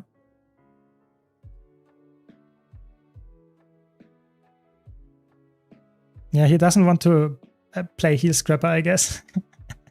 Sad. I'm on EU. I'm on EU, but you can, you know, you can play on an A or EU. It doesn't matter. We can write, we can sell stuff. So it's not a big problem. The only thing that we can't do is we can't play together in PvE and World vs. World, for that matter. Welcome, Ayman. Welcome. I just want to ask in chat if someone would be so kind, jump me on Discord and help me some back. Yeah, I can. If no one answers in Discord right now, I will answer after the stream. But right now, I obviously can't. I want to talk to your chat and stuff. But I will answer you later if no one else can do. But typically we have nice people in Discord as well in our server. What about to repeat some meta events again and again? Is there one that guarantees some decent gold income? There are a lot of ones that actually guarantee a lot of gold. So I would say one of the best ones is Dragonfall. Dragonfall is just a very, very good one. Where is it? Here. Dragonfall is very good. It gives you, I don't know, 40 gold an hour or 30 gold an hour, something like that. You can do Drizzlewood Coast. Where is it? Here. Drizzlewood Coast is a very good one. Or, for example, you can do Auric Basin if you wanted to. There are a lot of meta events that you can do that actually do give you a decent amount of gold. But I can recommend you to check out Fast Farming Community. They have a lot of nice guides there. Just be aware that the gold per hour that they mentioned there is for tryharding and really organizing. That means you will probably not achieve that as a solo player. But it's definitely very worthwhile to actually just look at the page there. Yeah. Fast farming, that's just how it's called. Can someone explain to me why are there players that are just refusing to touch crafting? I feel like those players are missing an insane amount of gold if they are not refining materials. Yes. So crafting is not for everyone. Crafting in Guild Wars 2 is something that like only a fraction of the player base actually engages with. You know, this window here existed in the exact same UI and how it works since the release of the game. They did never touch crafting other than giving it some more crafting recipes and giving it 100 more levels. So it started with 400 and they added it to 500 except for Jeweler. And a lot of people don't want to engage with something that is passive, where you just stand around and just click one button here, okay, go to another one, click okay. That's a lot of people don't want to do that. They want to have some active gameplay where you spam your skills, where you just move, where you have some active gameplay. And that means that the people that actually engage with crafting and that actually know what they are doing can make a lot of gold just by using the impatience of other people that won't craft themselves. So if you craft stuff, like even refining materials and selling the refined materials, it's often worthwhile to actually do that. So that's a very good point from Mr. Broken here on YouTube. You will actually get gold for the most part if you just use the crafting bench. That's true. That's true. I just play PvP like 1,300 matches, never did any PvE. I mean, it's fair. Guild Wars 2 has very good amount of PvP that you can play without any PvE. And I played a lot of PvP. I think that's the thing that I played the most overall. In Guild Wars 2, maybe. I don't know. I have a lot of, let's say, for example, I have on my account the only PvP achievement that I have. How is it called? That is really decent is... Or was it, I would say not decent, but it's like, it's the highest one. How is it called? Legendary? No, not legendary. What's the PvP one called? I have a lot of wins in PvP as well. Where is it? There it is. How is it called? Ultimate. This is it. The only achievement that I have that means that I played a lot of Mesmer in ranked PvP. So this is the... I played a lot. I know what I'm talking about. PvP is very fun in Guild Wars 2. But of course, it's not for everyone. So I feel you, Ayman. I feel you. PvP is... You can put a lot of hours in. Definitely. I didn't touch crafting because it seems like a lot of time investment. I would say that if you know what you're doing, it's actually not that much of a time investment. But of course, if you're new and you want to learn it, it's actually very, very high amount of just... I don't know, it feels like it's you have to understand a lot about the game to actually make crafting decently viable, but refining materials, it's something that's very easy, and just leveling the crafting to 400 or 500 is actually also very worthwhile to do in my opinion. So I think it's not as hard as people make it out to be, and also the time investment is not too crazy, but it's obviously something that is not for everyone. I can totally understand that. Which website is the best to check what is worth refining? I would actually, I think fast farming doesn't have that. I think you should use efficiency. I think efficiency does that quite well. You can check it on efficiency, but where else can you do it? I mean, you can just do it yourself as well if you wanted to, you know. I have a spreadsheet for that. That can work if you want to go into that and use the API of Guild Wars 2. I did that back then. You can do that, but if you don't want to do it, there are nice websites as well. Yeah, that's obviously true. We don't find anyone. Yeah, I mean, let's wait for a bit longer, and then if we don't find anyone, then we do something else, I guess. Happens. Yeah, Guild Wars 2 efficiency is one of the best websites Guild Wars 2 has. It's like, it has so much stuff on it. It is amazing in terms of just raw value that you get. You can see how much liquid gold you have, but you can also see what kind of achievements you can go for. You can see, and that's the cool part, how to craft legendaries, for example. So if I wanted to craft Twilight right here, right now, as a new player, you go to efficiency and it tells you step by step by step what you actually want to do. It's amazing. It's really cool. But you have to know about efficiency. That's the thing.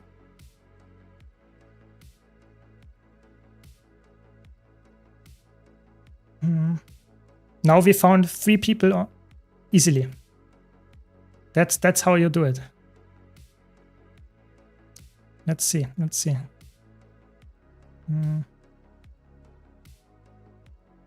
Okay, so we have a quickness, I guess.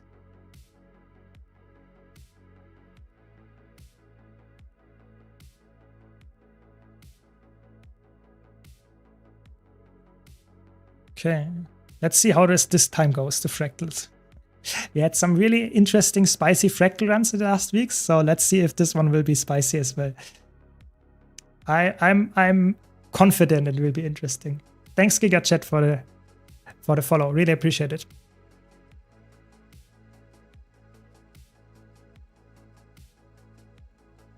So what do we have? We have no pain, no gain. That's actually first, I would say. Okay.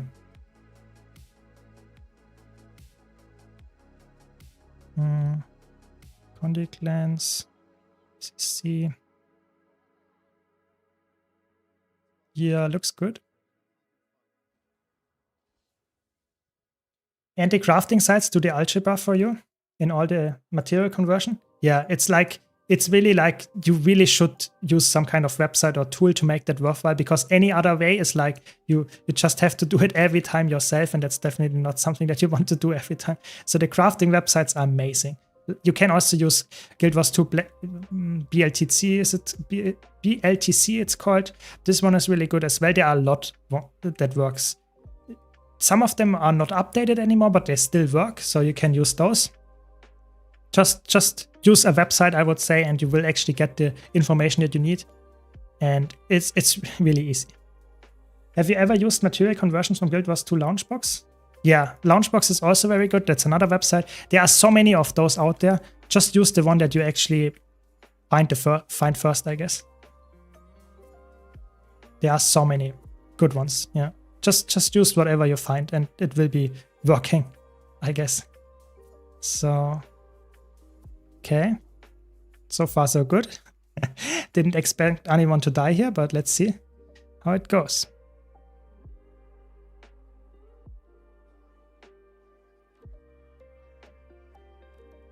So if you're wondering why I'm using this signet to make sure that even if we have a lot of split phases, that we can get enough just boons, especially my boon, so alacrity, but all the other boons as well, to have them permanently. Is everyone ready? I guess we're ready.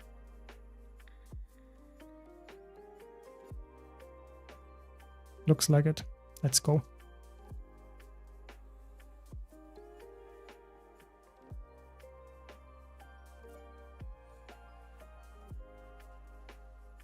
Nice. So some boon. And I have 20 seconds of alacrity, so the others should have even more. That's good. That's what we want.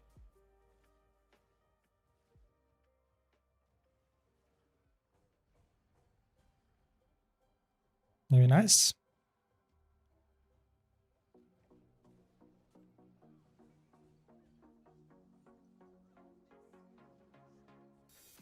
I will catch up in chat in a second. Do you have a video for best buys in the gem store? Yes, I do. Indeed. Good question. I have a tier list actually for which item you should get in the gem store and which you should avoid. And I think this is one of my best tier lists that I did. Not boasting or anything. It's just objectively really good because I did not only do my tier list and give you my opinion there, but I also researched how many gems these things cost in the gem store and how much it costs when it goes on sale. So you can actually easily see this is something that you want to get. This is something that you want to get, but right now it's too expensive. So it's really good. Maybe someone can send the link in chat, or I can do it myself after this fractal, or just check up on YouTube in the channel and look for gem store tier list and you will find it. It's really good. Be sure to check it out. It helps a lot, I think. And there are a lot of items in the gem store that are complete garbage. I'm not joking. They are complete. Don't buy them. But some items in the gem store are just must buys, I would say. So really, you should know what you actually get yourself into and research first before you do it. Yes. Living World seasons are obviously a very good point by Sochi. Those are really good if you like the story, if you want to get the maps. But I think if you're a player that plays like only fractals or only strike missions, for example, then you don't really need the Living World seasons. It's a little bit dependent on what kind of content you like to play. But of course, they are really good. It's just more content that you get in the game. It's obviously something that is really worthwhile getting. Good point. Yeah. Inventory expansions might be worthwhile for you to get.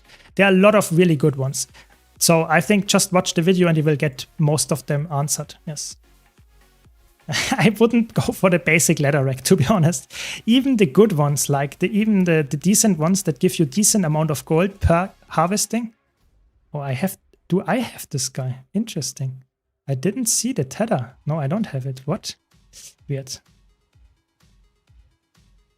So I think the home instance and homestead gathering tools, you should not buy them. That's in my opinion.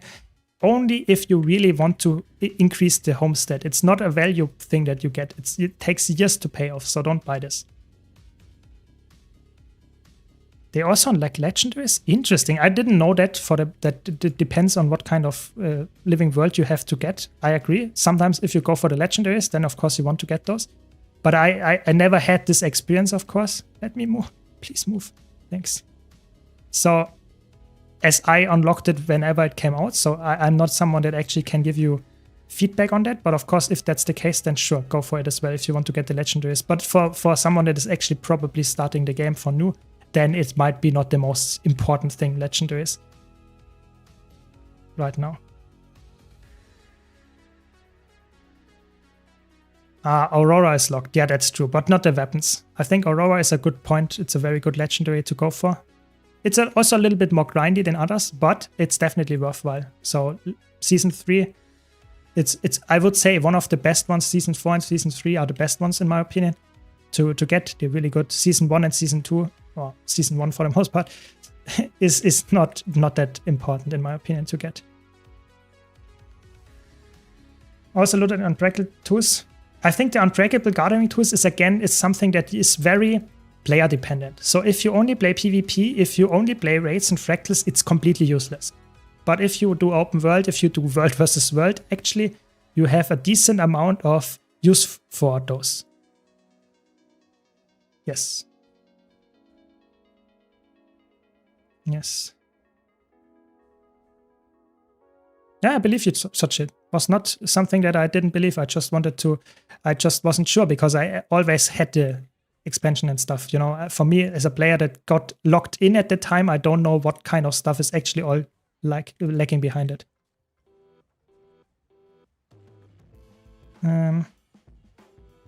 Stuff I missed the most on my second account is probably Copperfed and TP to Friend, Living World seasons after that. And then it's probably a tie between Material Storage Bank extensions and the Gobblers. Yeah, I think the Gobblers are something that is very worthwhile to get, especially if you go for World versus World and PvP. I think the Gobblers can be really good, but the Candycorn Gobbler is one of the best things to actually get in general because it gives you so much easy access to boosters, and that's insane. That's just something that is really, really good to get.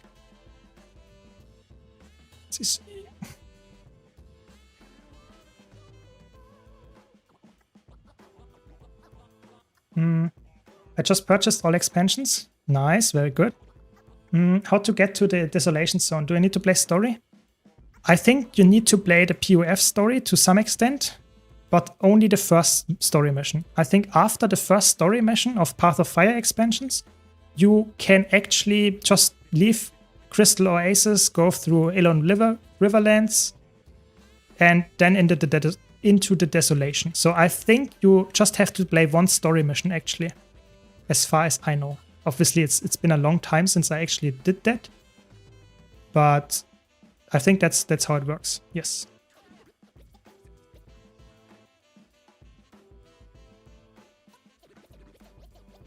CC, very good. Character slots, bank tabs, inventory bags, I'd say they're the best ones. Yeah, like I said, I think it's very dependent on what you value in the game. So that's why a tier list I think is something very helpful, because it also values how much you actually pay for it, how, for example, a specific player might see this one differently. But I feel like for me, my tier list tries to be very objective. Copper Fat is good, I agree.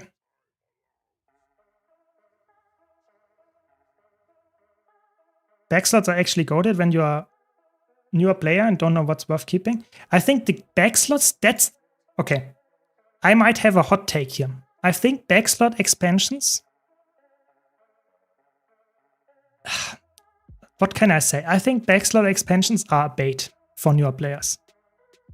I think bank tabs are a better, so to say, thing to get, because bank gives you, so to say, bags forever on every character, whereas if you, for example, start on a Necromancer, level to level 80, play some kind of strike missions, reckless and that kind of stuff, and then you notice it's not the thing that you like, and you already bought a lot of back slots for it, you will bite yourself in the butt. Yeah, but if you bought, so to say, bank expansions, you will not have that problem. So I feel like it's like bank is like better, in my opinion, than back slots. Yes, you're right, they are cheaper, but like going for this, for my first character, is a risk. Because you might change your character, and I feel like you can easily get to, let's say, 20 slot bags and have like 100 inventory or something, and you will be decently fine as well. So nice, we got the CC, very good.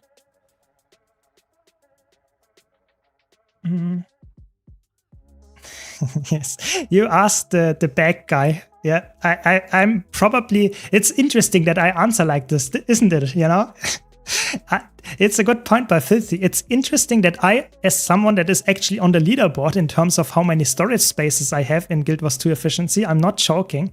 I'm saying don't buy bag slots, because I think it's not worthwhile for a new player to get on the first thing. It's very worthwhile to go for if you play multiple characters and just want to get storage characters and that kind of stuff. Yes, then it's worthwhile, but only if you are already some kind of veteran. So that's my take here. Yeah. So good point, Filthy. Welcome, Arthur. Welcome. Welcome. It's morning for you, isn't it? Not bad. Not bad. Yeah. No, I don't, like I said, I wouldn't say gem store items are objectively rateable. You know, there's always something that a single player, like if you say Heavenfire, for you, back slots on us, let's say you have only one character that you play all the time, then a backslot expansion is more worthwhile than a bank, for sure. But if you want to swap the character, if you play different things, then it might change. So I think it's highly dependent on what kind of player you are. And that's something that you always have to consider, in my opinion. Character slots are the best. I agree with you, Ginseng. That's why I have 70 character slots. But it's for a new player, I would not recommend buying character slots, because that means like, yeah, just play all the characters. You know, as a new player that just reached level 80, I think that's not something that you would probably consider as the first most optimal buy, for sure. Ah, it's noon. Okay, that's good enough. Have a nice noon then. And hopefully enjoy my screen, Arthur. Yeah, just don't buy them too soon. Exactly. Don't buy them too soon, and you will probably be happy with character slots as well. Yeah, I think Gem Store is always something you should go for, the stuff that is the most convenient for your playstyle, for your situation right now, and not for the general people, because you are not a general person, you are a single player. So for you, that might be completely different. There's a leaderboard for number of spec you have. There is a leaderboard for amount of storage spaces. That's correct. So in Guild Wars 2 efficiency, I don't know if you know that, but there is a leaderboard for almost everything. And I'm not joking. There is a leaderboard for how many spoons you have. I'm not joking. Spoons in World versus World. So this is Guild Wars 2 efficiency is the website if you want to just, I don't know, make a, I don't know, some kind of pissing contest, so to say. It's like really, everyone has some kind of achievement where he is or they are the best in there. I would say it's insane, but it's fun at least. Yeah.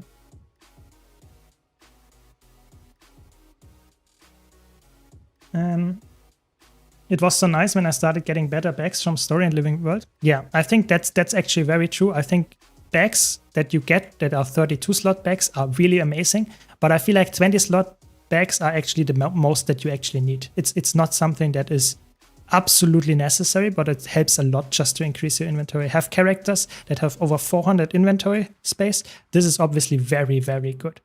It's not something that I would recommend for every single player, but it's definitely worthwhile. I'm not sure if we actually have the DPS for this here, I have to be honest. Yeah, maybe. Yeah, I crafted a lot of mine. Just because another stupid thing, but I personally like to have some kind of uniformity. You know, I have all my bags sorted the same.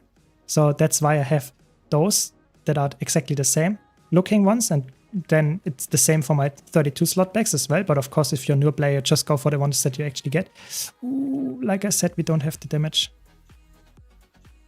It's fine. We made it almost. Almost skipped the phase.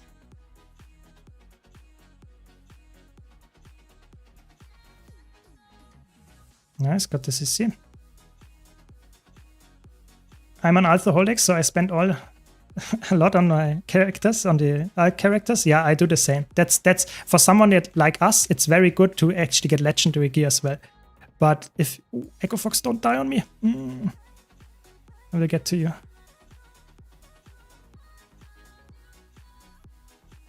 What? This.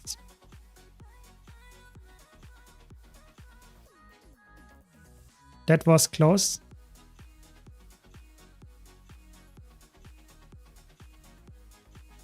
But we did it, I guess. Did you know 2 people can stay by the boss during the split phase using rival 5 on them? Ooh, good tip, good tip. Sorry, I didn't. I should read the chat less when I do this fractal. It's fine. It's fine. But good tip. I will do that next time. But it's quite risky in a pack to do so, I guess, because if someone just randomly does some unnecessary damage taking, then we have a problem, I guess.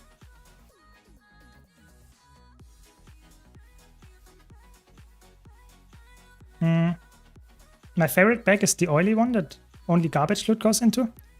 I think for me personally, I like to have a normal bag, just like the Boreal Trunks or the Gossamer bags here. And I like to have invisible slots. I think invisible slots for me are really good because I can keep stuff that is, so to say, stacking up and I don't want to sell in the background. And it doesn't show up on the vendor. So not on the trading post, not on vendors. And it doesn't sort. So that means that it can be on the bottom of the inventory and I can just press compact and just the stuff that I want to sort and go up there. I think that makes a lot of thing. But good point by Grillo. I will do that next time. Thanks for mentioning that. Always happy to learn something new about the game as well. May I ask you what you think are the top 3 most easiest World versus World roaming split with most effort in your opinion? So I think Dagger Catalyst is really good. I think Celestial or Power Harbinger are really good. And the last one is probably Soul Beast right now. Condi Soul Beast is really good. Those 3 probably. Yeah. Welcome, Lynx. Welcome. I found your Virtuoso Greatsword Dagger sword build and I'm in love with it. It's really good. I think for me personally, I like it a lot. It's so fun. Greatsword is just a very good weapon on Mesmer. But I'm doing something wrong with the rotation. Do I have a video guide on the rotation itself, not just the build? I can hit the opener at 40 to 42k somewhat consistently, but then I drop down quickly from there. So Lynx, don't forget that if you do it in a real fight, like with allies, you actually need to understand that the Greatsword, the Mirror Blade, actually decreases the damage when there are allies around. That's a really weird thing to do, but that's how it goes. So that means that the Mirror Blade itself does less damage when there are allies around. That's a weird bug. So if you are on the Golem, you get way more DPS than if you would do in a real fight. But I think in the build guide itself, at the end I have, or somewhat to the end, I actually have a rotation as well in there with slow-mo, with the guide to it. So you should be able to learn that there as well. Yeah, I think the only one, if you have a lot of garbage, that can make sense as well, Malison. I see that for sure.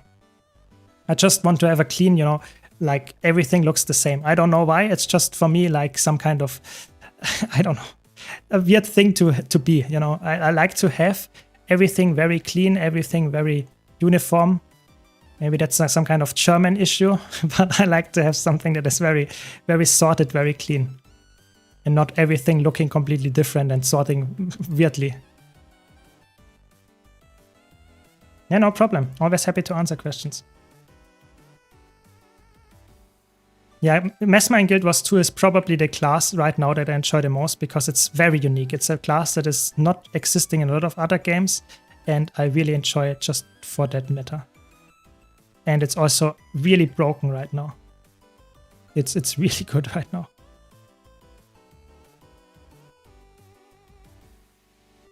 Yeah, I'm sorry. Sometimes you have to make some jokes about your origin, I guess. That's just how it goes. I think you always have to be joking and see it, casually, and don't be too always like stiff about that kind of stuff. But even in the Golem rotation, I can start with 40k opener, and then I drop down to like 36. It feels like I have dead space, but I'm not sure how to diagnose my rotation. Maybe you can send me some kind of video on Discord or some kind of clip there, because then I can take a look at it and maybe give you some opinion there. But what always helps, if you have arc DPS, which you probably have, you can check your rotation and go to, how is it called? Wingman? Or no, not Wingman. How is it called? Elite Insights, that's how it's called. It's a website where you can upload your log. And you can even upload your Golem log there. And then you can see your rotation, like with each attack that you press, which includes downtime, aftercasts, cancelled auto attacks, and all that stuff. And then you can easily analyze what's the problem. Why, for example, you cancelled a lot of attacks, why you had some kind of downtime where you didn't press any buttons, and you can see that very easily in this website or on this log, so to say. So you have to get arc DPS, use it on the Golem while logging is enabled, and then upload it to the Elite Insight website. That's how it's called. Maybe you can do that. Yeah. But if you can, of course, like I said, also send it to me on Discord and I can take a look at it. But as I always have to mention, I'm not the best, I'm not perfect. I played the game for a while. I know what I'm doing for the most part, but it's not like I'm completely like insane in terms of what kind of PvE content I do and how much DPS I do on every single build. I try my best and I'm not bad, especially on Mesmer, but there are way better people out there. I have some of them in the chat, and I have some friends of war as well that know what they are doing very well, that they have the highest benchmarks as well. So I can actually connect you to them as well if necessary. Just want to mention that. Weird question, but is Guild Wars 2 better played at a capped frame rate compared to uncapped? So this is an interesting thing to consider, but I personally think Guild Wars 2, I don't care about how it looks in terms of just the frames. So I always play it with uncapped, because for me it doesn't matter on my PC. Even when I stream, there is not a big reason to not play with uncapped. But there might be on lower end PCs, it might be worthwhile to cap it. Yes. Yes, that's the short answer. But I feel like for me, it doesn't matter. It really does not, because in some scenarios I will not have full frame rate anyway, just because there are so many people around me, and that's just, it's an old game. It just draws the amount of frames down in the budget. That's just, oh my god, exactly in the moment. That's not how you do it, but okay. No, I'll not use the more here. Yeah, I think, I don't know. I think inventory management in Guild Wars 2, there are people that like it to have a clean inventory, and then there are people that don't care about a fully messy inventory at all. So I feel like that's like, you're either one of the really clean guys that wants to have a very clean inventory, or you are one that wants to have a very, doesn't care and don't want to interact with the inventory at all. I feel like there is almost no middle ground. Maybe I'm wrong, but I feel like, for example, look at Teapot's inventory. It's completely crazy fucked up, in my opinion. And then you have people that are absolutely insane in the inventory cleaning, that have like 70 characters and have like insane amount of backslots that are completely unnecessary. There are a lot of different people, yes. So I feel like it might be a German thing, but I feel like that's like a lot of people actually have some kind of interesting thing going on for them, I guess.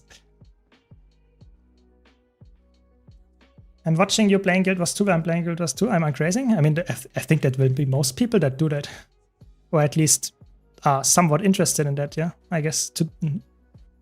Maybe some people are fishing here while we play some fractals right now. Is that the last one? No. This is maybe worthwhile using it. Okay.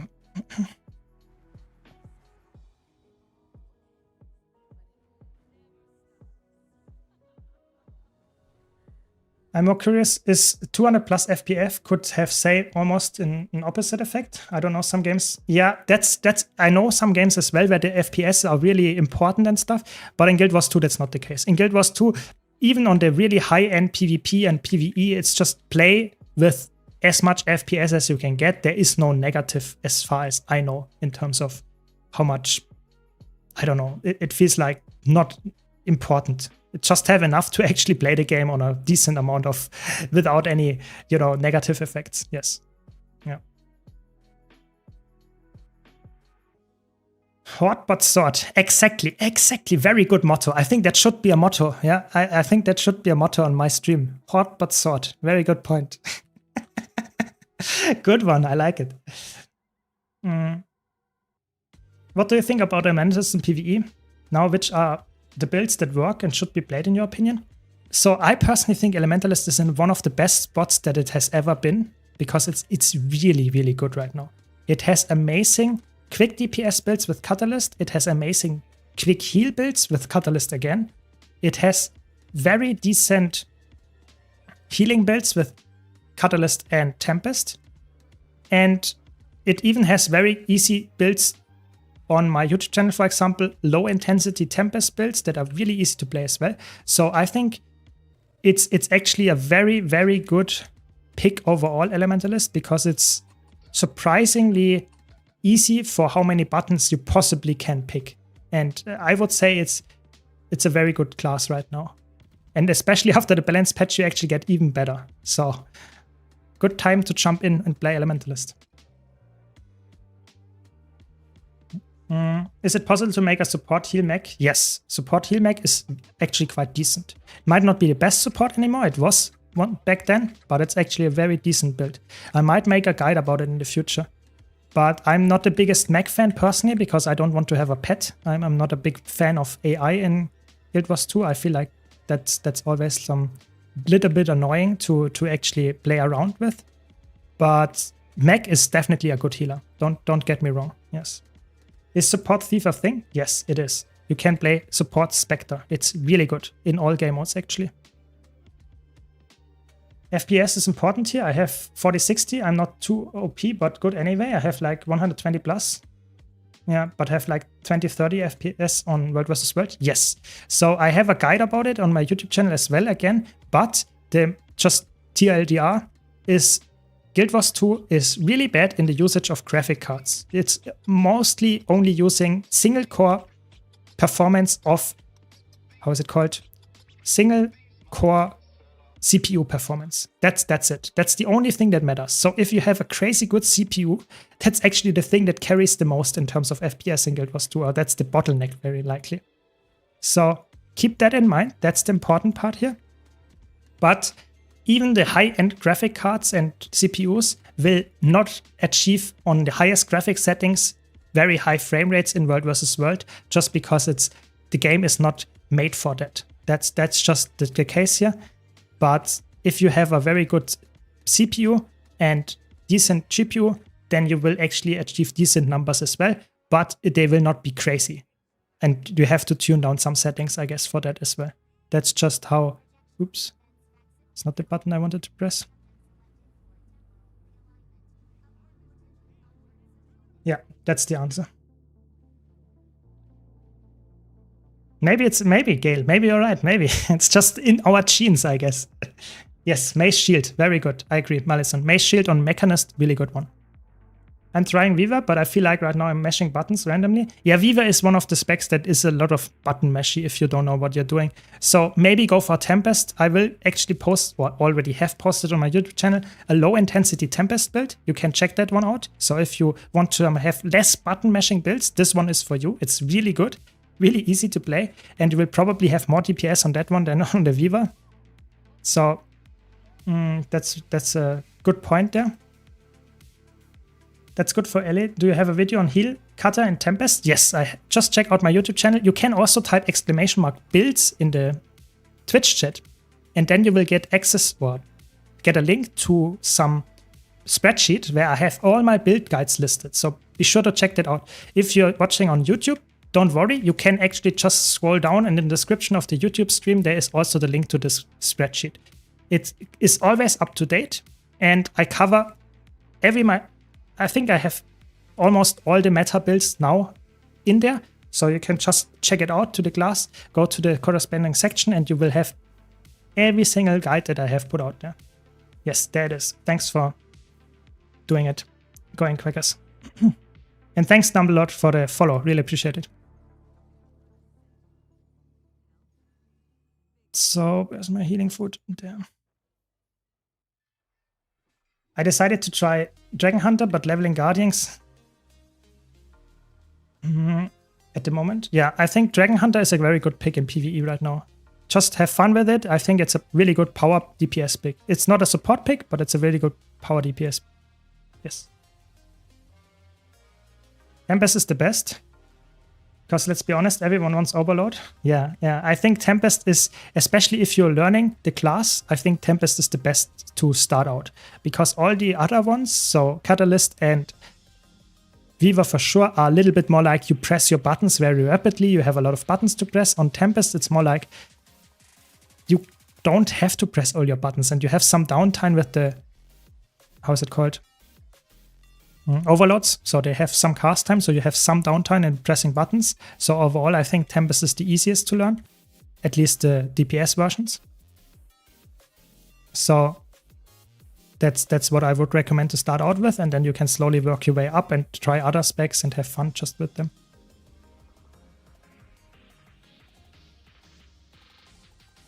I don't know how you can focus on everything at the same time. I mean, it's just practice, you know. I did that way too often.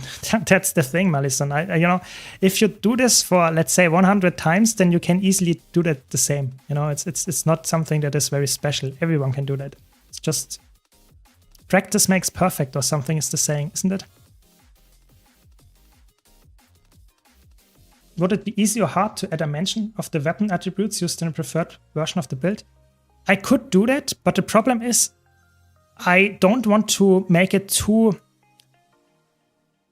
how can I say, a lot of people will then just copy and paste the, so to say, the weapons and the attributes and think this is the build. But I really want to emphasize that my build guides are not only about just copy and pasting, but also trying to understand the build. And especially in the weapons and the stats, I very often, like in 80% of my builds, I mention this is the recommended stat, but there are this and this weapon that you can exchange. There is this weapon and this gear stat that you can exchange. So it's always like, yes, there might be one optimal one, but it's not always the optimal one. So I really want to make that important, but I guess you are right. It should probably have a section, maybe not the gear, but probably just the weapons that it uses. So if it's a greatsword, spear, power virtuoso, you can easily see that and look for that one. But if it's a very, let's say, a weapon that I would say is the weapon that you have to use on this set, then I actually mentioned it as well in the beginning as in the short description. So that's, but I will probably add the weapons at some point when I have time to do that for all the builds. Yes. So, good point. Good point. Condition Mirage Guide when? After the next balance patch. The next balance patch changes Mirage quite a bit. I don't want to invest time into something that will change quite surely in terms of rotation and even the gear maybe. So I will do the Mirage Condi Guide starting very sure probably at the end of June. I'm pretty sure I will actually put it out at the end of June. Yes. Yeah, fair point, Gail, fair point. Don't worry, Malison. Don't underestimate how much, how good you can actually perform if you just practice. But you don't have to do it. I mean, I'm also happy if you just watch my stream and talk to me on the chat. Don't worry. I wish Ain't boosted Power Tempest so much. It would feel like Blade Zone at the beginning. Yeah, I feel like Power Tempest, I feel like they don't want to have it in a spot that is actually that crazy. I really think that they want to be Tempest as the healing support on Elementalist. And that's with the changes of the heal trait and the alacrity trait. That's also the case. You can clearly see that. I feel like DPS Tempest is not something that they want. It was good for one patch and then they nerfed it instantly. So I'm not sure if they will ever come back to that. Maybe. But I actually don't think so. I actually am pretty sure they don't want to have DPS Tempest the highest amount of DPS. They want to have it in a decent spot, even as a elect DPS, but they don't want to have it in some kind of absolutely broken form. I think that's not what they want, apparently. I don't want to judge that. That's their game. They can balance it how they want. Just that's what I see here.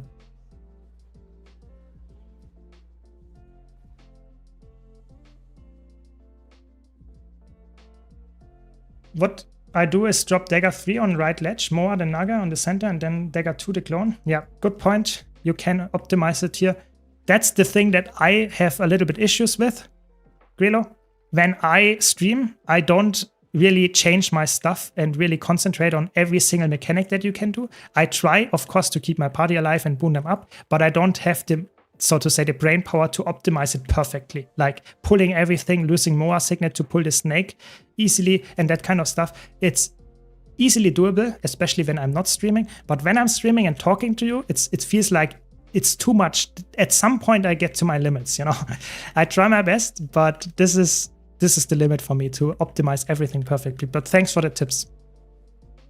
Will Power Mirage change next patch? Yes, Power Mirage will actually be probably better than Power Virtuoso next patch. I'm pretty sure about that. It actually is, it gets a huge buff and you can actually probably play Power Alacrity Mirage after next patch or Condi Alacrity Mirage. Everything works after next patch. Mirage will get huge buffs. It's crazy.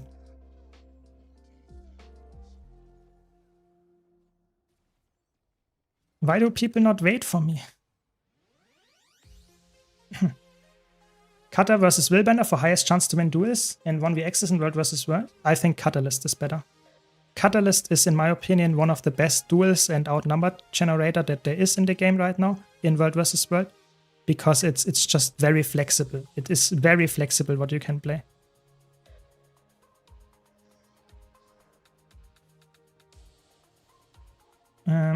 Yeah, I agree with you, Filthy. It's not the most logical decision. I think Tempest can easily be a really good DPS build in PvE, but that's just how they balance the game. You know, I can't change how they balance the game. That's sadly not my place. Maybe I can influence it, maybe, but I doubt it. No, don't CC.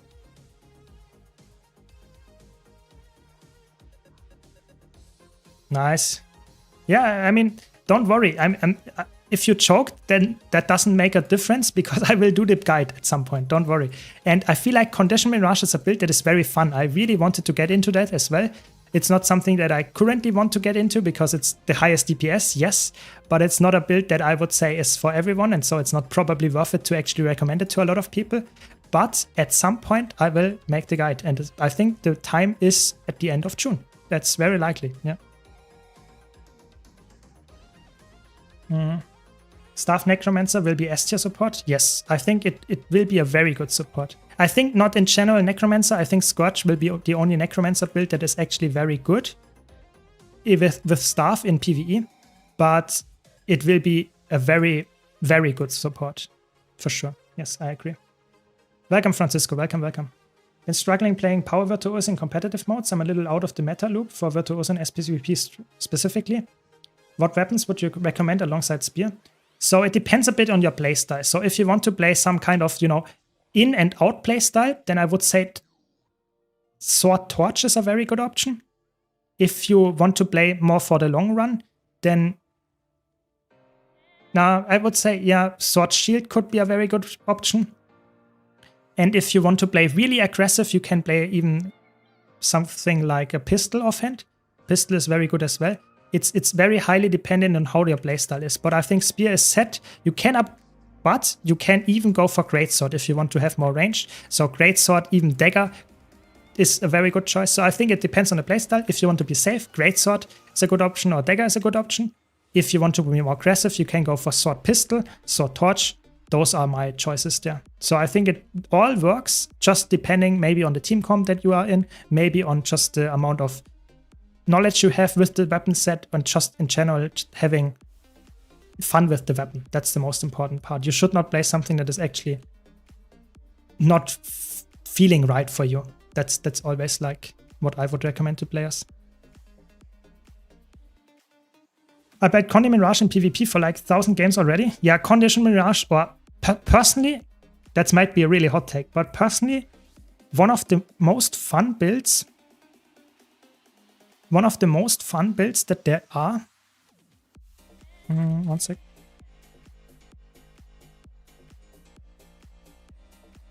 One of the most fun builds in the game is not that much playable in meta anymore, but the Power Block Condition Burst Mirage with how's it called? X and Torch and Pistol and Sword.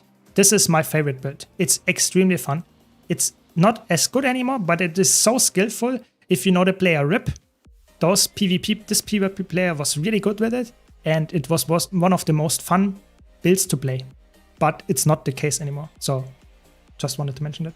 Scorch for support. Yes, exactly. I think Scorch for support will be S tier, S plus tier even after the patch. I think it loses a little bit of the resurrection power, but the healing output will be quite good. Not as good as from a Chronomancer, for example, but it will be quite good. And I personally think it's a very worthwhile healer to learn and get into. It's one of the easiest healers to learn, and it will be really good with staff after that. Nice, I got the title that I already have for push. And the league started, I guess. What is the most visible appealing class to you? Is it Mesmer? Just from the visuals. From the visuals. Ooh. I personally think it's actually Revenant. I actually like Revenant a lot. I think Revenant feels really nice. I feel like the Revenant attacks, I really like the spear. I think personally I like a lot of the style of how Revenant elite specs work. I really like Clint, just from how it looks. I think Revenant is not too flashy and still interesting. I liked it a lot. But you're right, if I would have to choose one class from the playstyle and the looks, I would go for Mesmer, yes. Yeah, it was a solid one. Nice. Echo Fox, thanks for making it with me. Yeah, have fun, Arthur. Revenant would be so much better to me if the Legends shouts voices would be not be so loud. Yeah, I mean, I don't play with that much sound, so I don't actually listen to them that often, but I agree that can be quite annoying. It's like the same if you play a human and you get swiftness and you always shout like, I'm faster than a centaur or something. That's really annoying. But yes, that's correct, of course. It's not something that is for everyone. Yeah, I agree. I think not a lot of people actually enjoy that kind of playstyle. Oh no. My agony infusions.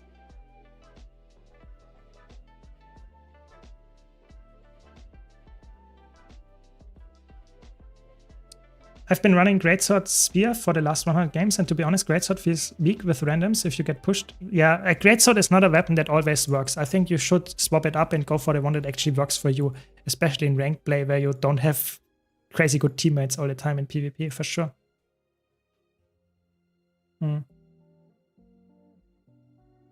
I think the one that you meant, Aimi, is probably Malex. I think Malex is the one that makes some kind of weird groaning sound. Yeah, I agree. They are somewhat weird for sure. I mean, what can you do? You know, that's sadly how the game currently is. You know, Quickness Herald is top tier boon DPS for random pox. Yes, Quickness Herald is really good. I think Quickness Herald is not carrying in terms of DPS, but it's carrying in terms of boon output. I like to play something more aggressive because I know that I will be a very good DPS. So, for example, one of my favorite builds to play right now in Iceblood Saga strike missions, for example, is Quickness Catalyst. I'm not exaggerating here, but in 80% of the cases, I'm top DPS on a Quickness build. This Catalyst build is insane. I have a build guide on my YouTube channel. It does so much damage. It's insane. I like to play this because I can carry with DPS here. But you're right, Quickness Herald is just a lot of boons that you get passively, for sure. Yeah. Vindicator was funny the first time I played it, and my legends argued with each other. Yeah, I think Vindicator is fun. I will definitely play it after the next balance patch when it gets alacrity. I think that's really cool. Currently, I don't see Vindicator as one of my favorite specs. It feels too weak in PvE right now. It has a good DPS build, but that's about it. This trait will get buffed. It will not only... This is insane. This build will be absolutely crazy. Look at this. This skill or this trait. When you dodge, you grant barrier, you grant healing, you get 20% outgoing healing modifier, and you will give alacrity. Okay, sounds quite good. And the healing is actually insane. It's like you get 5k if you combine barrier and healing. It's like, what? It's insane. That will be so good after the patch. It will be so good. I would love to see someone make leveling videos that transition into final builds. Cranky, that's interesting. That's a lot of effort I have to do in that video. And I feel like leveling in Guild Wars 2, that's the problem, is so easy to do, even for a new player. You just explore the map, have fun, get some storylines going, maybe do some dungeons and on the way, and you will easily reach level 80 in a few hours, like 10 to 20 to 30 to 40 hours, you will reach level 80. So it's not like in PoE, for example, in Path of Exile, where you level and you really want to get a detailed guide to use this skill and this gear and this and that. In Guild Wars 2, you can do everything, and it doesn't matter which kind of gear you equip or traits and skills, you will succeed to reach level 80 after 10 to 20 hours, in my opinion. So yes, I could make a guide about it, but in my opinion, it's not necessary because everything works. And as soon as you reach level 80, you can go for the builds that I showcase in my build guides. You know, that's the cool part. So, yeah. Until they decide Vindicator is too strong and the build gets emergency enough? Yeah, I mean, it could be. I think there will be at least, I think, a month or so where Vindicator as a healer will be absolutely busted. It might not be, you know, don't get me wrong, I think it might still be worse than Chronomancer for a lot of situations because Chronomancer has more flexibility. That's the biggest problem of a healing Revenant in general, is that you have legends. So you have Alliance stuns, you have Dwarf stuns, and you have Centaur stuns. Maybe Demon stuns, but those three are probably the healing stances you would use. And that locks you. You can't switch and match your utility skills however you like them. That's a problem. So you will always have to sacrifice. So if you want to get the most healing, you would go with Alliance stuns and Centaur. But then you don't have stability, or at least not that much. Then if you want to have more stability, you would probably drop maybe Centaur stuns, but then you don't have Reflect or Deflect. So Vindicator or Revenant in general always has the problem with the legends, so to say, that it's not that easy to make a build that is insanely flexible like a Chronomancer, where you can easily mix and match your utility skills however you need them.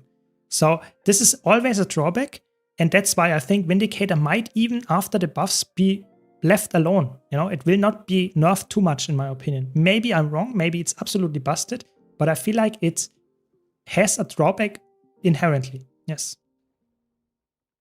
I have 31 points and no clue where to spend them. Should we just save the points? No, don't worry. So my advice to a new player is, so you will see this one in the hero panel, the training thing, and you can spend your stuff on skills that sound like you want to use them, you know, just spend them here or spend them on traits. But as soon as you reach level 80, it's almost guaranteed that you have all the core skills and all the core specializations unlocked. You know, just spend them here and you will get all of them at one point. Just go for the ones that sound good to you and use them, and you will be fine. If you reach level 80 and are, so to say, max level, you will have unlocked most of them if you did the normal map completion. It's really easy. And after that, then it gets more expensive to get the elite specializations, but that's easier to do if you go to the expansion maps. So if you go, for example, to the Heart of Maguma here, then you get the hero points there. They are really worthwhile. They give 10 hero points each, for example. Or you go to the Crystal Desert. They also give 10 hero points. You can also go, of course, to Kantha, do the Kantha maps. All of them give also 10 hero points. So there is even in, I think, do they also have hero points? Yeah, I think so, yeah. You can also go to Soto maps or Stanta Wilds maps. So this is expansion content, gives you more, but also takes more of those. But if you do core maps and just complete and to go to level 80, you will get those very easy eventually. Don't worry. Since you like map completion so much, you could work on a speedrun. Current record is sub 7 hours. Yes, I know, this is insane. I mean, if you use the pathing module of Blishart, you actually can do it quite fast without going for a speedrun. So I think my fastest was something like, I don't know, 16 hours or something like that. It's not too bad. But I don't know. I really, you know, I don't care that much about map completions. I have like already 12 map completions done or something like that. And every single time I did a map completion, I said, this is the last one. You know, this was the last one. And then I feel like, shit, I will do a one again. You know, it's always like, it feels painful. At level 80, you can unlock all core trade lines, even if you did 0 hero points on a map. Exactly. So it's like, you reach level 80, you will get there. It's not a big problem. It's really just go there.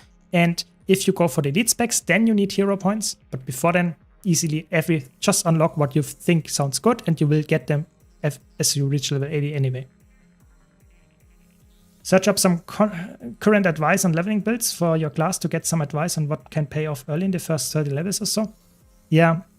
That might help, but I feel like, to be honest, just enjoy the scenery. You know, you will only do this journey once, and it's not the easy core game is not a problem. You can play anything and you will succeed there. Just have fun, explore, do some story if you like, do some dungeons if you want to. It's not hard. As only if you reach level 80 and go maybe to Heart of Thorns, it gets somewhat harder. But before then, just do whatever you like. That's my, I don't know. 12 map completions out of 70 characters. Yeah, it's not too, yeah, there is room left to actually do. Yeah, I agree. New expansion give character slot and shared inventory for buying? Yes, that is correct. That will happen. You can do that. Of course, if you buy the expansion in pre-ordering and stuff, you will get even more value. So you can save for that if you want to, but it's I don't know. It's still a while until we get the expansion. It will be in July announced. So it will probably be, you can at the end of July expect to actually get the purchasing and get an expansion slot, character expansion. Yeah, the classic Heart of Thorns hero points that easily one-shot you, and that's where the big step up. Yeah, it's true. It's not for everyone, but you can easily do it in a group, or if you have a solo build, you can do it with a solo build easily as well. But it's, yeah, for sure. As I know, Guild Wars 2 is only in Steam and Unity Launcher, but just opened Xbox apps and saw Guild Wars 2. Interesting. I'm not sure if it's, I have no clue about the consoles. I just know it's on Steam and on PC, of course, on the Arena Launcher. So I'm not sure if it's on Xbox, but that would be interesting for sure. World versus World ones are really good. I can show it to you. World versus World unlocking is really, really good. That's what I do with my 70 characters. I don't do map completion for all of them. I use the World versus World one. That's amazing. So you just go into a World versus World map. If you play World versus World, of course, that's the only prerequisite that you need to go to get.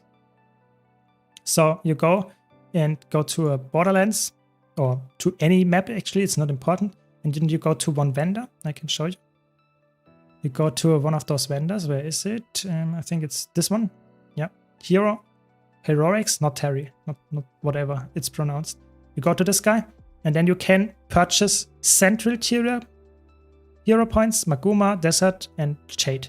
And you can purchase those for this currency here. And this is what you get from completing reward tracks and just having spent hours in World versus World. You get that very easily. You can see I can buy 1,500 hero points of the expensive ones.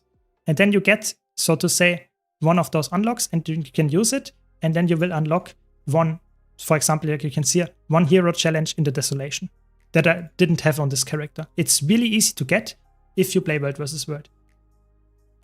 This is really helpful and really convenient if you play World versus World. That's the big thing. If you don't play World versus World, it's not that easy because you have to spend hours here. But if you already do that because you have fun, then it's very easy. Yes.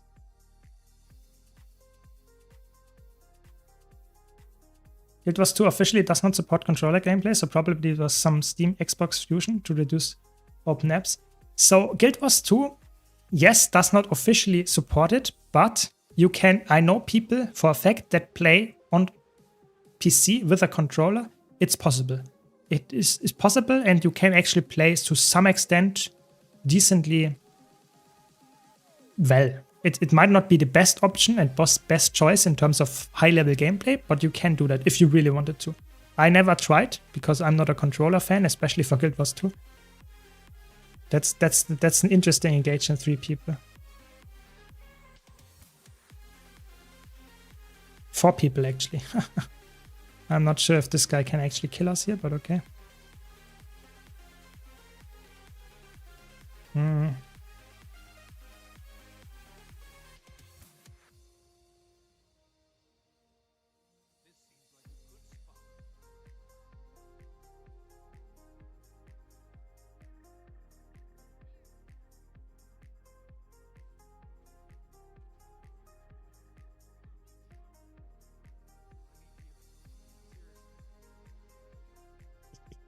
Gotcha. Dagger Catalyst in Archer. Is it possible if you remap one of the buttons to be like control so that you can use other skills with control 1? Yes, you can do that. That's what I do, for example, for my mechanist skills, that I can press, for example, shift or control 1 to control my mechanist without having to bind all the other stuff. That's possible. Yes, but you can't say like in, for example, Final Fantasy, and I think in WoW you can do the same. You can say one hotbar is like this, and the next hotbar is something different, and you have a modifier that says this is the hotbar that uses this modifier. In Guild Wars 2, that's not possible. You have to assign every single button, but if you do that, it's possible. And the cool part is you can also have different, so to say, settings, and you can store them and change them. Is there the thief again, I think?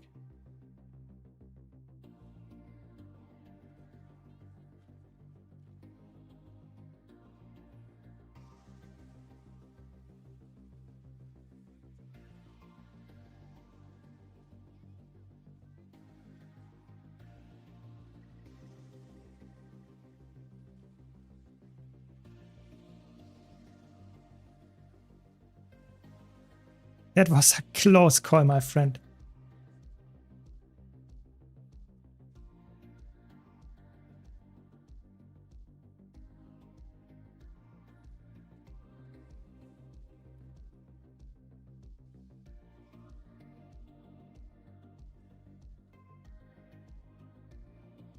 Gosh. So mean. Why did he kill me on the spot?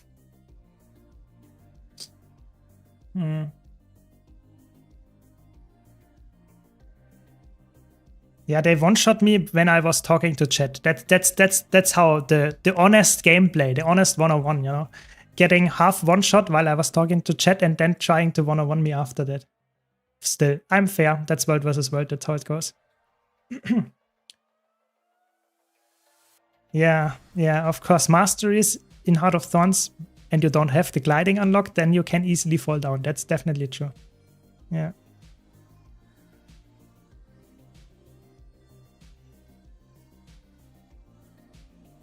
So, what did I want to talk about? I don't know. This thief interrupted me. I don't know. What was the question? I'm not sure. Forgot it. I don't know. Whenever you have a question as a new player, as a veteran, always ask. Don't be shy. Don't hesitate. I'm always happy to answer questions, especially when it's to help you in the game. So, let me know.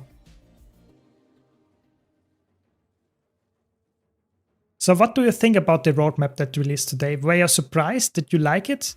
Do you even know about the news that we got today, that how the next expansion map will be looking and what is upcoming soon? Or did you think that's not something that is actually interesting?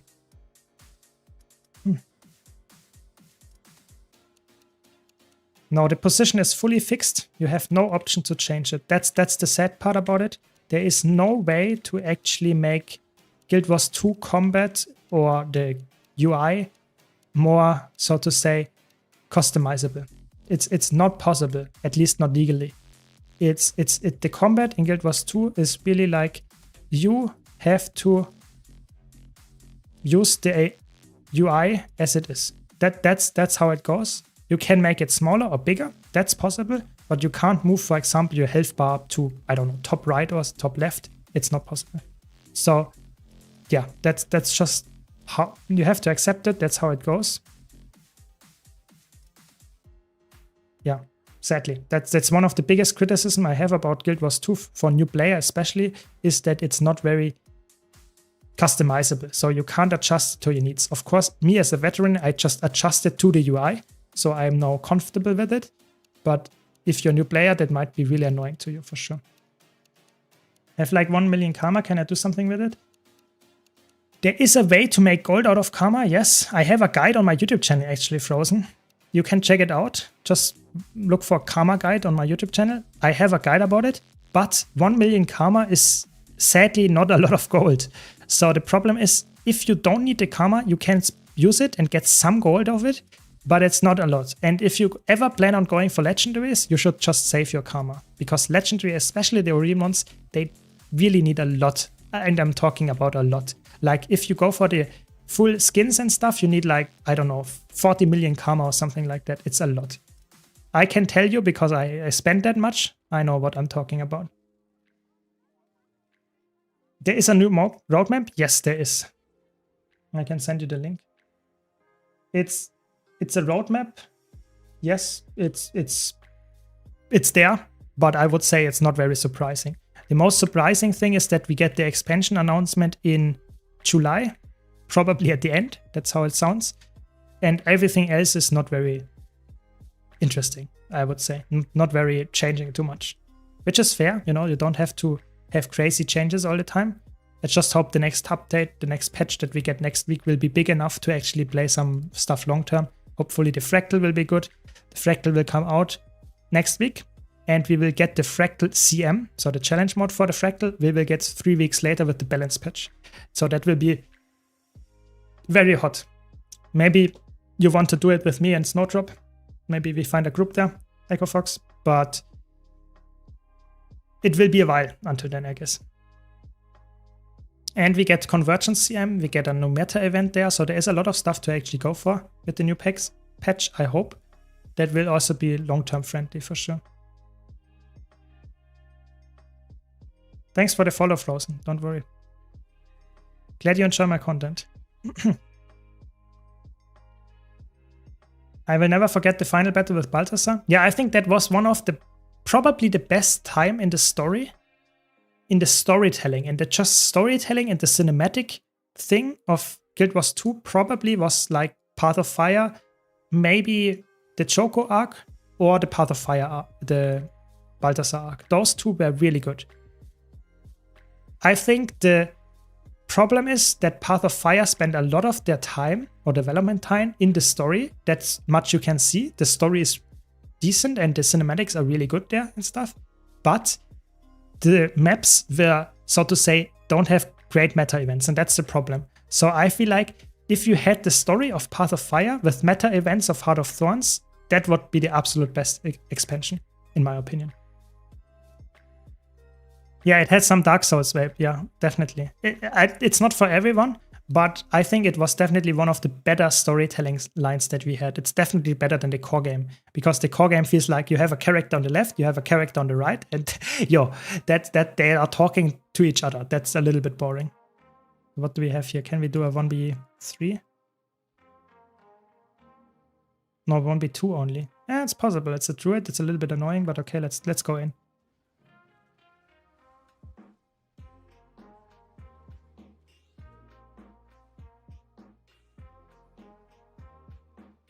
No, okay, it's really annoying.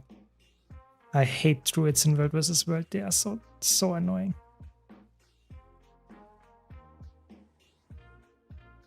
And now another one approaches. Oh my god, guys.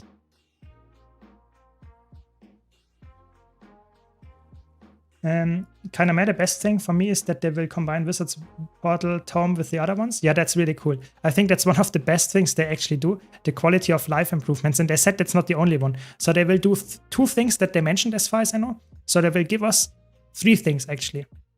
They will give us those Portal Tomes you can combine with your, how is it called, with the thing that lets you move. So this, how is it called, doorway. I think this will be combined, so you can actually use that. That's really cool, so you don't have the inventory space here. You can now choose another knight or look in your homestead. I think that will be a gem store item. I think that's what they hinted at. And the last one, I'm not sure. I think there was another one in there. Yeah, let's see about the new Fractal. Iceblood Saga is the best story. Yeah, I think the beginning was really good. I think the end of Iceblood Saga was quite bad.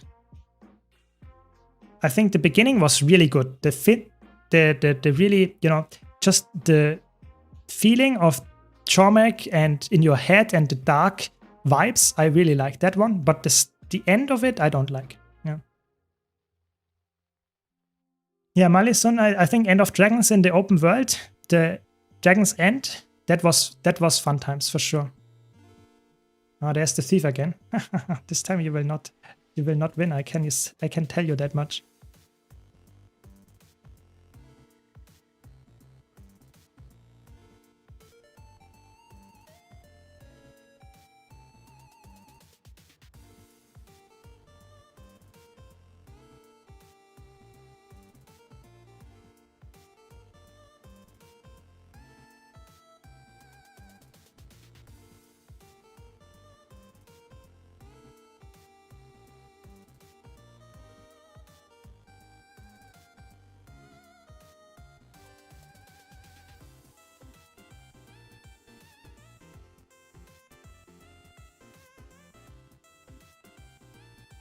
You will not win.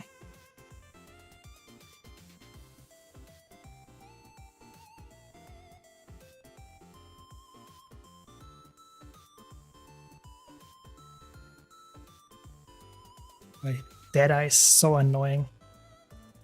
The stealth access, holy shit.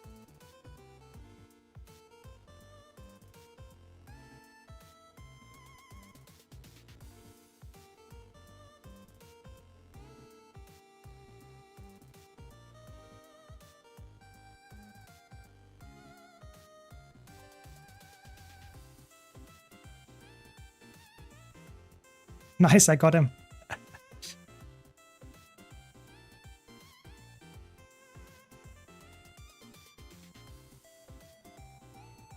Oh my god. Classical thieves. I hate thieves in World vs. World. It's so annoying.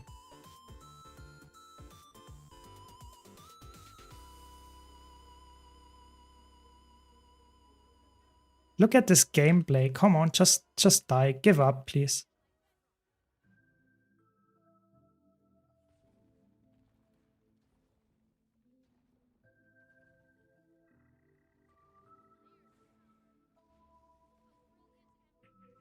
Gotcha. Finally.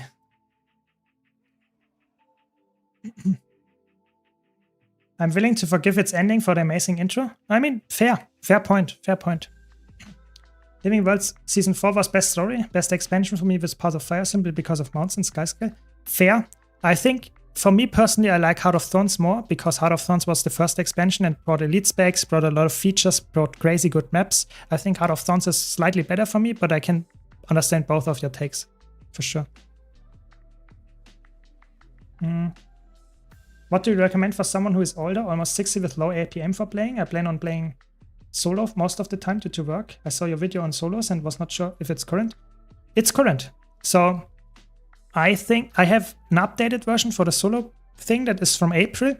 But in general, I would say you can play low intensity builds for group play. Those are typically very low APM and you can easily play those with not having to press a lot of buttons, and that's really good in group play. But of course, if you play in a more organized fashion, or less organized fashion rather, sorry, then it might be a little bit, if you play more solo and stuff, then I would rather recommend going for a solo build. The best solo build, in my opinion, that doesn't need a lot of APM is probably Staff Mirage. It's really, really easy to play. You just press the auto attack and dodge. That's really all you need to do. It's really good. But yeah, I have a guide on that on my YouTube channel as well. Just Mirage and you will find it there. Yeah. So you need the mastery for auto loot. You need the mastery in Central Tyria, which is called Pact Commander, and the advanced logistic one. This is the one that you need. I almost quit while playing Heart of Thorns, vertical maps. Yeah, especially Tangled Death is one of the maps where a lot of people quit. I think it's a really cool design map, but I know why people don't like it. I can see it, yeah. Yeah, you can get it after you reach level 80, and you just have to get some experience in Core Tyria. So the classical guild was 2 maps, not Heart of Thorns, not Path of Fire, the classical ones, like, I don't know, Mount Maelstrom and that kind of stuff, and you can actually get that. Mirage is Mesmer, but you can play any class. Just tell me your class and I will give you the easiest build to play in solo play. If you want to play a different class, I would say Mirage is probably the easiest solo build out there. Yeah. I think Heart of Thorns, when it came out, a lot of people struggled with the difficulty because it's just a big step up of the core game difficulty, just straight up. But if you are a veteran, I think it is a very good game. Just the best expansion in my opinion overall. Not judging in terms if you have different opinions, but personally I think that's the best one. Mirage is Mesmer, yes, that's correct. Maybe next expansion, they add 1 or 2 new core elites skills per class. At this point, I appreciate that much more than a new weapon trade line. So I released a video today where I speculate or make educated guesses about what I think will come out with the next expansion and even after that. And I can rephrase it a bit, but I personally think the next expansion will not only be the last expansion, but I also think this expansion will include some kind of combat feature, like at most a core trade line, more likely some more core skills. So we get, for example, on Elementalist, we get meditations or something like that. And we can use full set, like a healing skill, a lead skill, and 4 utility skills. That's my prediction, personally. But we don't know. Maybe a core trade line that would be even better, but I feel like that's a lot of balancing work. I'm not sure if they do that, but let's see. I love Heart of Thorns story, but hate maps. Like always, parkouring, POF is beautiful, more as a map. Yeah, I agree. Path of Fire maps are really good, but I don't like that you only go there once. It's like you go there once, complete the map, and then you are done. The meta events are like no one does them, and the Heart of Fire meta events, Heart of Thorns meta events, they are so good. Everyone does them almost to this day, every day. It's so good. It's so fun. We will do them after a few minutes here as well. It's really good. Heart of Thorns was clearly targeted for group gameplay. Look at all those metas where you have to split up. Being able to solo stuff is just power creep. Yeah, I agree. I think they made a decision with Heart of Thorns to make it more challenging. Then they found out that a lot of people, especially for example press people that played the game, found it way too hard and they had to make it easier. That's what they did with Path of Fire. Path of Fire is way more exploration. Just chill, relax, enjoy the map and look at the beautiful sky or something. That's way more like Path of Fire, you know? No, I will not. That's a wrong thing. I don't. Please, really want to really stress that and don't get me wrong here. I don't think Guild Wars 2 will stop after the next expansion. Not at all. I just think that Guild Wars 2's expansion model will stop after the next one. They will do another model after this. I think they will maybe go for some kind of more content patches and not a big expansion anymore. Something like that. I highly doubt that they will continue with this 1 year expansion cycle like it is, because Guild Wars 2 seems like it gets less content with each expansion, and I'm not sure if they can continue with that. That's my prediction. I want a new profession with 3 elite specs. Ooh. I mean, I would like that a lot as a build crafter, but I feel like that's very, very unlikely. It's just, why would they do that? That's just horrible to balance. They have 9 elite specs, so 3 of each armor class. So it's 9 classes, I mean. So it's, in my opinion, it's just too perfect to actually add a 10th. I don't see that. Yeah, especially for Necro, like a Valley Elite, exactly, or Signet Elite, I really would like that. But I feel like a new trade line is way more balancing and would be way more fun. But I feel like I would be also happy with just having a full set of core skills. Like maybe fill some holes like Signets on Necromancer and stuff, maybe, but I would really like to get some more combat action as well. Let's see.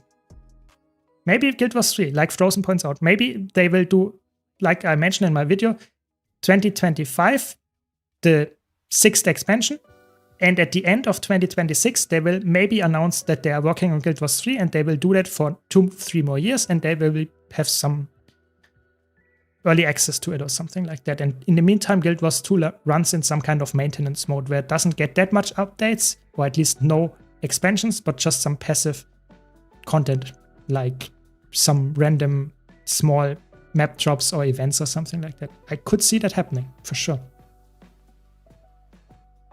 Yeah, you need to grind legendary bounties in Path of Fire for funerary essence. So that's not true. That's the interesting part. That's the interesting part, Echo Fox. You don't need to do that. You don't need to do that. You can actually completely circumvent the Path of Fire maps. All of them you can completely negate and farm everything in Heart of Thorns to get the Generation 2 legendaries. There is no incentive to go into Path of Fire maps except for Vision, which is Living World Season 4. There is no incentive to go into those maps. Maybe you need to go for, I don't remember, to go for the ring. Maybe, but I don't think it's that much. Yes.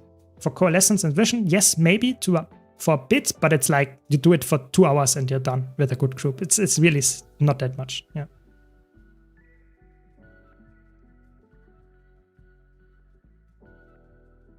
Yeah, I don't, like I said, I can't remember, so I really fully have to trust you in chat. I don't know what actually is necessary for the rings and what is not, but I feel like the Path of Fire maps have so little replayability that it's actually insane. I'm just here because I want to talk to you and I'm just maybe get an infusion drops in 6 minutes or something, but I don't think the replayability of those maps, I mean, when was the last time you actually visited, for example, Domain of Wabi?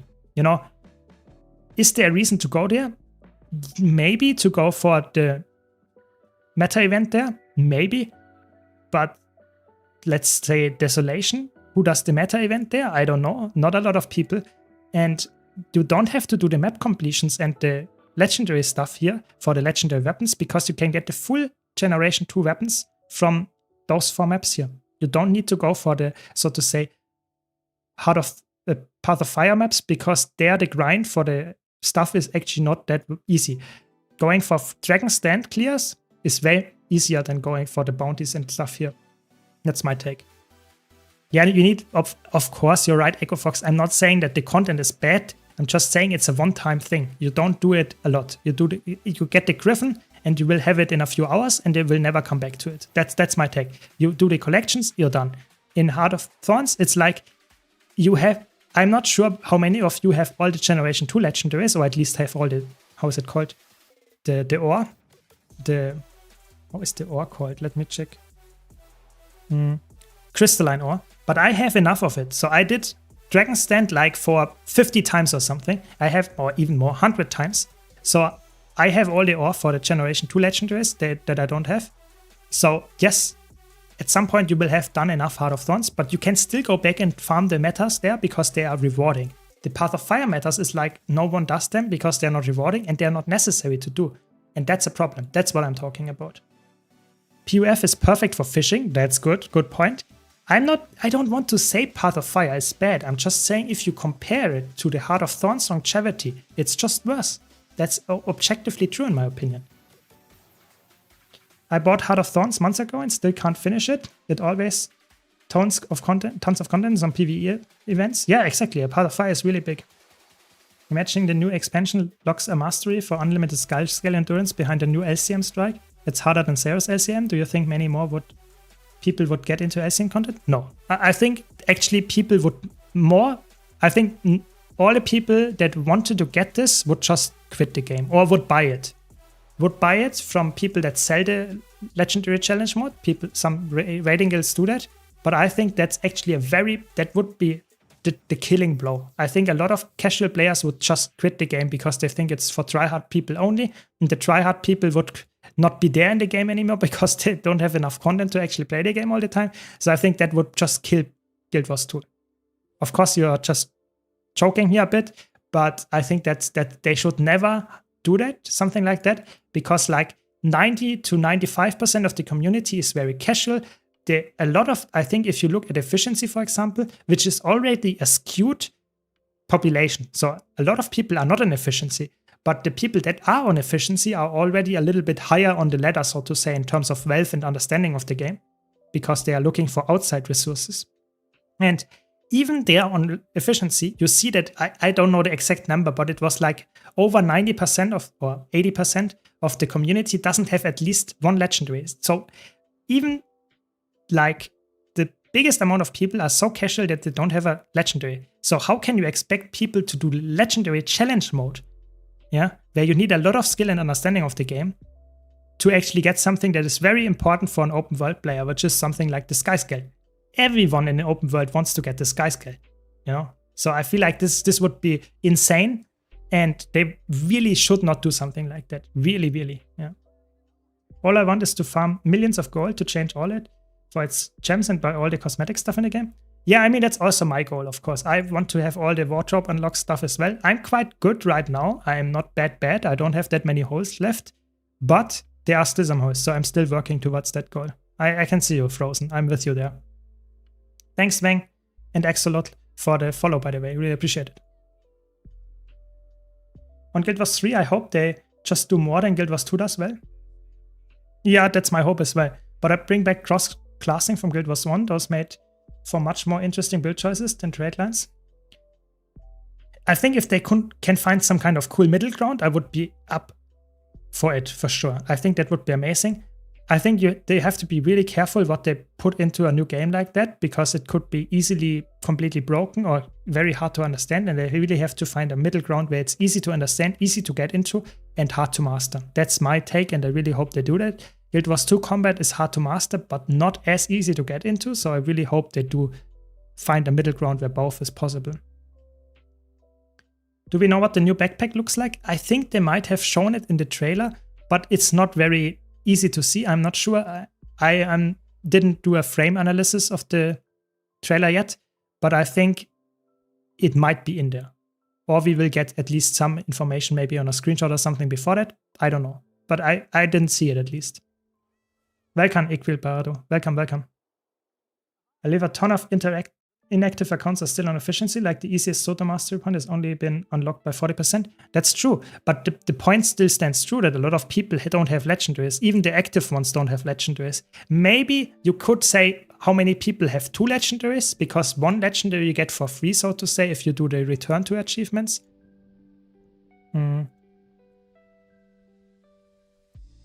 But to be careful to don't miss the pinata here. But I feel like not a lot of people actually engage with legendaries even after the starting kit. The starting kit, of course, improved it by quite a lot, so that people actually got into this legendary crafting because of the starter kit, for sure. But it's not as much as you think, especially as someone that is actually engaging in social networks like Twitch, like YouTube, like you are doing. You are probably already at the more experienced group, even if you're a new player, because you actually engage with something that is outside of the game. A lot of players in Guild Wars 2 just play Guild Wars 2. They don't know what the best meta build is because they just play. They don't care about it, which is totally fine. Just saying that doesn't lead you to a legendary typically. Yeah, I think Skyscale and then the legendary amulet makes a lot of sense to go for sure. Good point there, Senpai. I wonder the legendary backpack will have any cosmetic effects. It will for sure. I think if they don't do it, it's actually not very good. I think it's like 100% that it has some crazy effects. That's how they actually get a lot of people to actually engage with it. Even the legendary obsidian armor that doesn't have the particle effects has some kind of effect with it that looks like a somewhat better armor.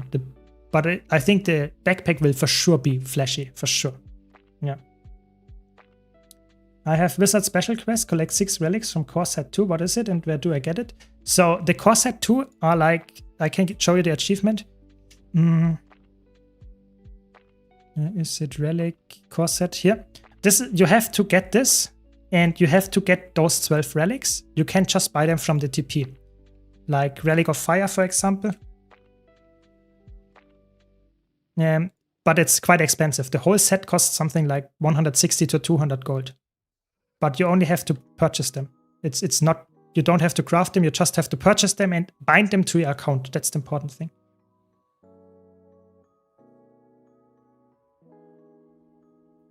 Too scared about grinding required for legendaries? I mean, in the end, you can also just grind gold and buy the legendaries from TP, at least some of them. But yes, legendary are quite grindy. That's just how it goes. I think I have to turn down my...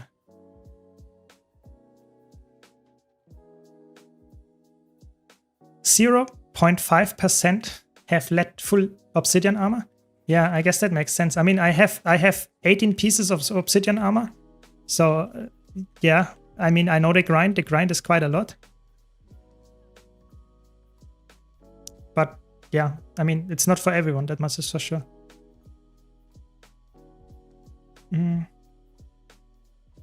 Yeah, I mean, you have to purchase them and bind them to your account. That's why it's quite expensive and it's not for everyone. That you have to keep that in mind.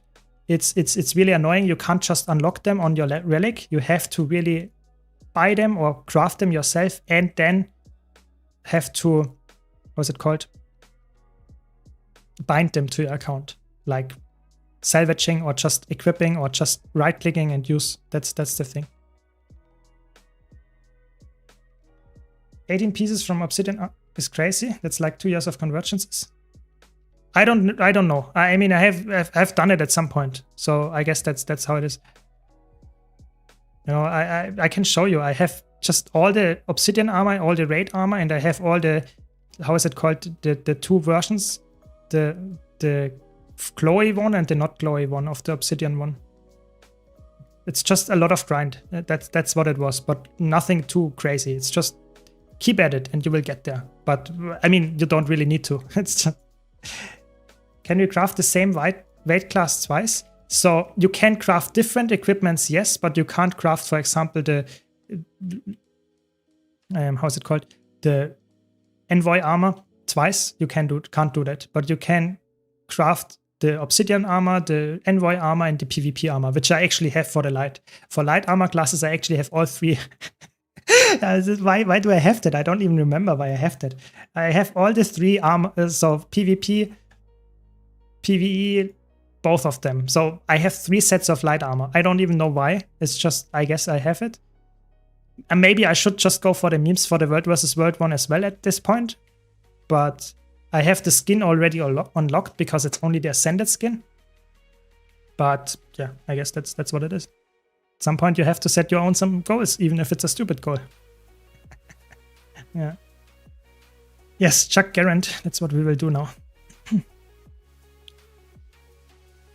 But like I said, I wouldn't never recommend to do that. It's just stupid. It doesn't provide you anything other than the skin. You know, I have the legendary already unlocked, so why would I actually use that?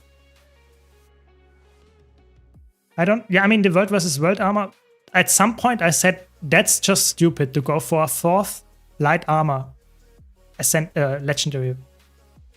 armor set. That's just, that doesn't provide me anything. I have the skin for it, so the skin is actually not legendary. The skin is ascended only, so you can get the ascended skin, but I don't have the legendary. Why would I go for it if I don't even get the skin? You know, I don't get any value from it. Nothing, like 0. So that's why I don't go for it. No, it's not like Equibrado. It's not like I'm boasting or anything. I'm just saying at some point you set yourself goals, even if they are stupid. Just have fun in the game, get something going. And I know what I'm talking. I have a lot of stupid goals in my time in Guild Wars 2, but I had fun and I still have fun. Yeah. Yeah, I also have, I have 2 legendary amulets, which is obviously also not something that is really necessary. I have the PvP one and the PvE one. Doesn't help me, but of course, why not? You know, go for so many, why not? I've been sleeping on Celestial gear too much lately. Celestial on Condiren for open world feels so good. Yeah, I think that's probably my go-to build for open world right now. Celestial Condiren is insane. It has a lot of damage and so much sustain passively. It's really good. I really enjoy it. Good point there. I have a guide about it on my YouTube channel, so if you don't know what I'm talking about, be sure to check out this YouTube channel video there. It's really good. Is Raid Legendary get fastest set to craft if it's focused? That's an interesting question. So the slowest is for sure World versus World when it comes to armor. I think PvP and the Obsidian one is somewhat grindy, but is quite middle groundy, and maybe raids, if you go for all the possible legendary inside, it might be the fastest, yes. They give huge AP. Yeah, that's probably the reason why I did it as well. You know, they give like the Eternal Forge Master gives you something like that, and how's the other one called? WoW, something with WoW. WoW, that's quality armor, exactly, yeah. And then the Envoys thing gives as well. Yeah, that's a good point. Envoys Herald gives some as well. Yeah, you're right. It gives some AP. I guess that's the point. Yeah. So the time gate is 150 Li. You get a decent amount of Li now, like something like almost 30 every week. So you can do it in 5 weeks. So it's quite fast. I think there's no... Maybe the open world one can be faster if you grind extremely hard every single day, everything. Maybe that will be faster. But it's still quite grindy. Yeah. Maybe PvP is even faster. I don't know. I don't remember. I'm not the right person to ask. You know, I did play everything and then I will just get it whenever I have it. It's not, I don't care that much anymore. Yes, I have every single legendary slot filled, and I have every single legendary slot actually filled multiple times. So my best example is I have like 4 swords. I have 3 spears, for example. And I have like on this, I have 3 armor, full 3 armor, light armors, for example. I don't know. It's just a goal of mine, just unlocking every skin. Yes.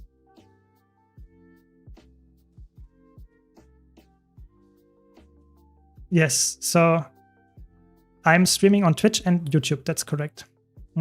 What's the most expensive title you have and how much did it cost? The most expensive one is the one that I have equipped right now. Facets of Prison and Boundless Night. That means that I have unlocked all Arene legendaries and their facets, all of them. So that means 96 facets plus the 16 legendaries.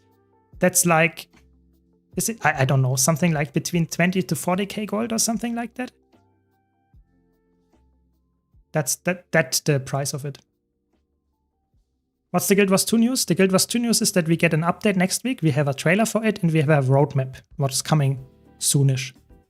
Guild Wars 3 could also do something interesting with armor classes, like let every class use all armor types but have benefits negatives for each type. They could do that, maybe. I think they should be careful what they introduce with it, because that will always make it more difficult, and that's not good in a general sense, if it's just adding complexity for the sake of adding complexity. But if it's a good implemented complexity, I like it. So it sounds like a cool idea. Loving Celestial Zombies for open world, flexible with weapons like changing up pets. Yeah, I agree. I think Ranger is really good with Celestial. You have so many options. Ranger has one of the best weapon options for Celestial. So Zombies is one of them, of course, really good. Good point. I have a guide on my YouTube channel again as well, just because I really like to make different builds and try them out and tell you about it. I haven't seen the new legendary backpack yet, but I guess if it's nice, I will go for it. If it's mediocre, maybe not. You know, I have one legendary backpack. I could craft ad infinitum right now, right on the spot, but I actually don't have it because I have the PvP one and I don't really care. That's the thing. I might get it at some point. It's not too expensive, but I don't need it, you know. So 20 seconds or something and we can go and chuck Garant. Very nice. Ever thought about getting all mastery points in all expansions? Yes, that was my goal. I think I just need one more in...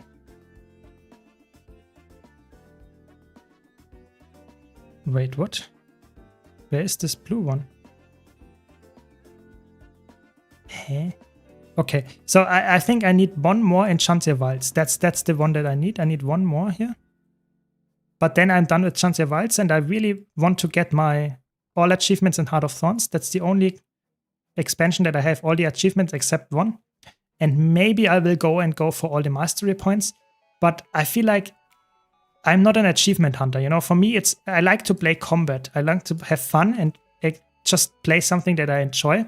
And achievement hunting, especially the achievement that I don't have, are very unfun to me to do. That sounds maybe stupid, but I don't want to engage with content that I don't like. So for replaying the story all the time just to complete some kind of weird story talking step. So I don't have them and I don't really care about it. So maybe I will go for it at some point. But right now, I don't really care.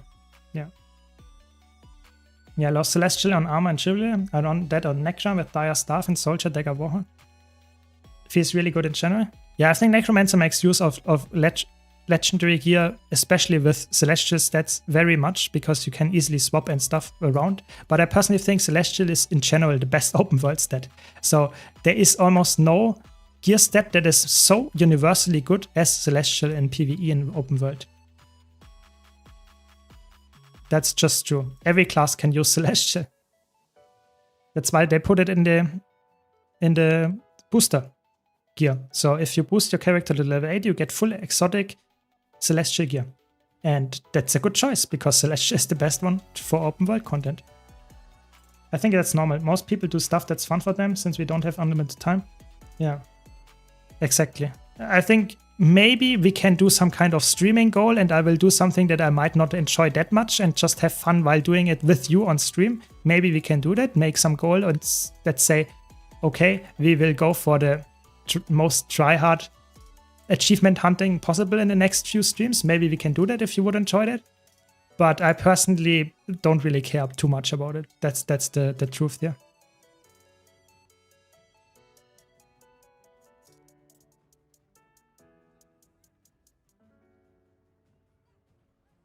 Is Celestial still good in World vs. World? It depends on the class that you play. So some classes like Elementalist, Necromancer can make use out of Celestial very well.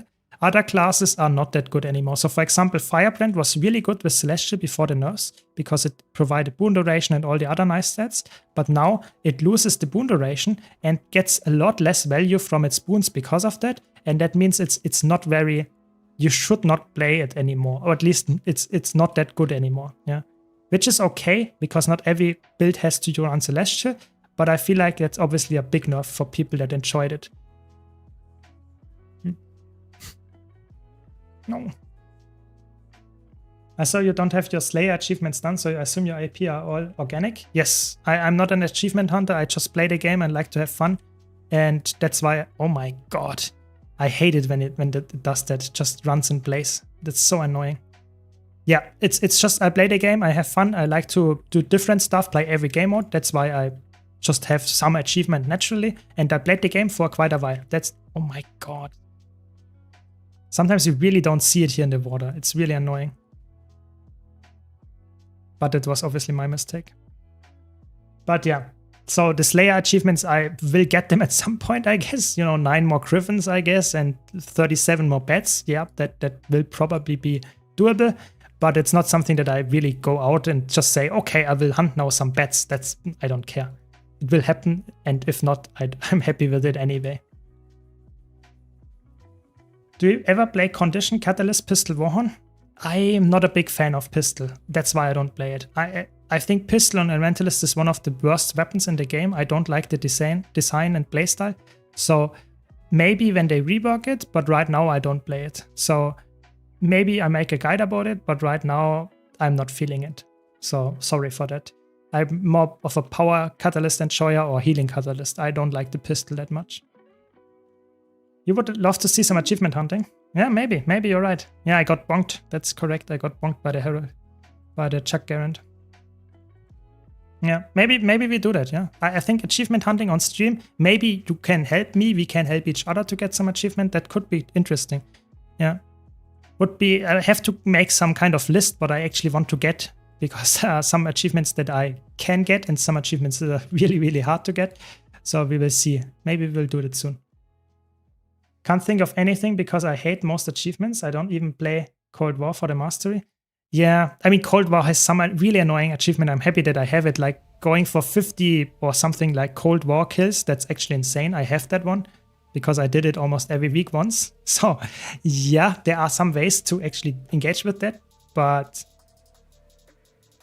yeah, I'm not an achievement hunter. So I wouldn't, for example, I got the, what's it called? The Secrets of the Obscure Convergence achievement. So where you get like 50 convergences or 100 or something. I have that one, but I don't have the one for Chantier Wilds because I don't need the essences anymore. So it feels like it's really like I have 25 and you need 100 or 50 only. Okay, only 50. So I can actually, I always already halfway through, but still that's something that I will get eventually, but I don't grind for it. You know, it's like for 6 achievement points going for 25 more convergences seems like crazy. But you can do it, yeah, sure. I need help with the facet title, open for 40k gold donations. Yeah, maybe at some point, maybe. The facets title, I think for me, actually, I don't care that much about the title. You know, that's the interesting part. I just like collecting stuff. Like, I think Guild Wars 2 has one of the best transmog features in the game, in any games that I played, in terms of just graying out stuff that I don't have and showcasing stuff that I have. I really like to complete stuff. So having, for example, the achievement, where is it? Arena collection. Where is it?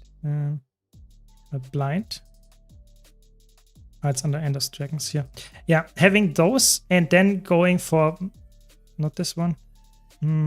These ones, I think this setup of achievements is really like, I want to get that, you know, I want to complete those. It's just, I don't care about the achievements points. It's just, I want to fill this field.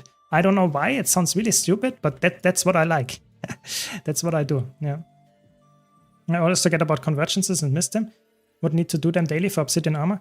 I mean, you can also grind just hunting rift hunting on the open world maps. You can also do that. Both will be fine. But of course, you're right. It's not like something that is absurdly valuable. You can just do convergence and get some gold back in the same time.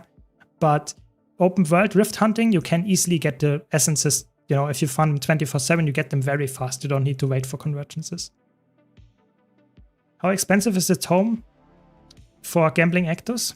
So I think for this one, I think you need to go for 100 of those. I'm pretty sure. You need 100 of those Club of Destabilized Ectoplasm. And that costs, so to say, 10k gold. I think. But you will get like 80 to 90% back. So that means like it costs maybe like, depending how lucky you are, you might even make a profit. But I would say it costs something like between, realistically, around 500 gold, maybe something like that. Maybe 1k if you're unlucky, something like that. Yeah. Yes. So you can go to your hero panel and then to achievements, and then you can set your title here. So I have quite a lot of titles, but if you start out the game, you can maybe not have that many, but you can still select them. Yes. 3.3k hours and 15k RP. I only do achievements I need for masteries. Otherwise I skip. Yeah, that sounds like me just a few years ago. So just enjoy the game, have more fun, and you will get there in the end and just have cool achievements as well. That's how it goes. Rifts give the same tier mostly. Convergences, especially convergences CM, give a ton of them. Yeah, that's true. If you do the CMs, you actually get a lot of convergences and essences that you need, and a lot of gold actually. So see, convergence CM farming with a decent group, all CMs, is actually really, really worthwhile. It's not something that I would recommend to an unorganized group, but if you are in an organized group, that's one of the best things to actually do in terms of just raw value that you get, not only for the essences, but also gold. That's a really good gold farm. I'm not joking. Yeah. I'm an achievement hunter and I really want to do facet title and get all the skins, but they have no AP. Yeah, I mean, I think they did that on purpose because they feared that people really needed to go for, like, I don't know how much it currently is, but multiple thousands of gold just to get 1, 5, 10 AP, and they really didn't want it. I don't care, but for an achievement hunter, they really care about that. And I think there were achievements like getting, for example, Champion Brawler. Where is that one? This one has 10 AP. Yeah. This time I have progressed it quite a lot. You know, I have almost 6k wins in ranked. But to get those 10 AP, an achievement hunter has to play like probably something around 20k, 20,000 PvP games. This is insane. This is really high. And if you just go for that, this is why they don't do it, because this is an achievement that a lot of achievements under don't have, because it's really grindy. And that's the same for the Arena one. How did you get the blue extra life title? I thought you only got it through spending money. I think you got it if you spend it with gems on a karma boost. So you could get a karma boost for like 50 gems and you get the title as well. You don't have to spend real money. I think that's how I got it, at least. Maybe not the first or the second or third year. They had multiple ones. Maybe not in every year, but in the year that I got it, it was not with real money. Is there any way to get epic purple gear like for free? You mean legendary gear? Yes, you can get one legendary gear for completely free, which is the Prismatic Champions Regalia. You only need to do some achievements for that one. Only is good. It's quite a grind, but it's no gold attached to it. You just have to do the return to achievements. So return to and then do all the return to achievements. There are quite a lot of them. But if you do all of them, you actually get a decent amount of achievements anyway, and you get the free legendary. No, I typically play all content. I just played World vs. World. I'm just now doing some open world stuff. I play all content typically. Last week, you can watch my VOD. I played only push for, I don't know, hours. It was really fun. But this week I will just play some PvE. And I played some World vs. World roaming before. But as always, if you have any questions, any comments, let me know. Gotta grind for mats or gold to buy the mats, no other way. Yeah, that's how it goes. Legendaries is always like, either you completely buy them with gold from the TP, if you can do that, like weapons of Gen 1 and Gen 3. But if you go for armor, trinkets and that kind of stuff, you have to get the gold or the materials yourself and craft it then. And typically you don't get enough materials. So typically, for example, for legendary, you need something like 250 of those tier 6 materials. Typically you don't have them, so you buy them for gold. So you grind gold and buy the stuff that you need for the legendary from the TP. That's how it goes.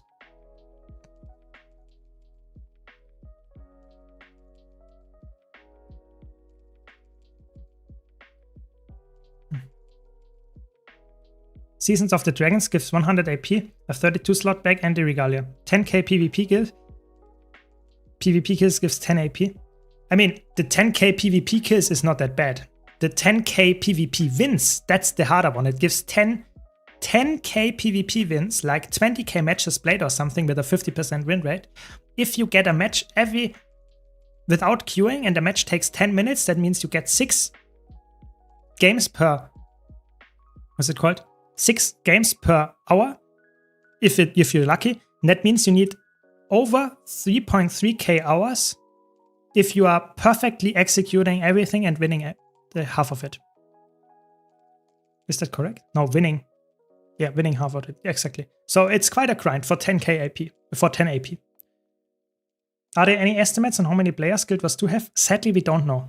There are some estimates out there, but I'm not even sure if they are close to accurate, so I can't tell you anything, Eddie, there, sadly.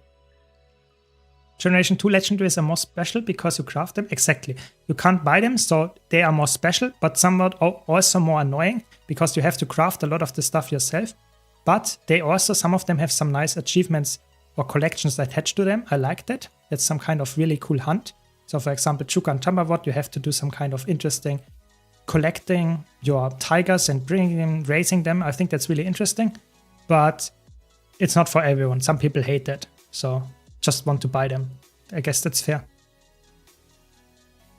The 3 infinite salvage tools are 20% off now for those without. Yeah, and the build template and equipment template is also on sale. It's true. It's very good. It's a very good point. If you don't have those, it's a very good time to actually get them, for sure. Good point. I just checked all return achievements. Oh my god, I'm gonna quit my job and go away from wife and kids. Oh no, don't do that. That's not good.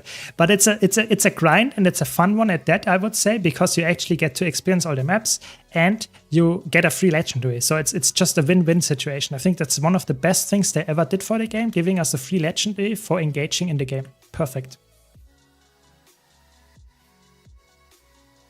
Yeah, if you actually equip the champion brawler title, that's more like an insult, because that means that you played Guild Wars 2 PvP for so long and are still not someone that actually won like crazy amounts of monthly ATs and that kind of stuff. So it's like a self-report in that regard, because it means you just have fun in Guild Wars 2 PvP and are one of the only few players that actually have that title, and you played so much and you're still not the best at it. I feel like that's what it says. I'm a little bit mean here, but I personally wouldn't equip that one because it just says I played way too much hours into PvP. That's it. That's the only thing that it says.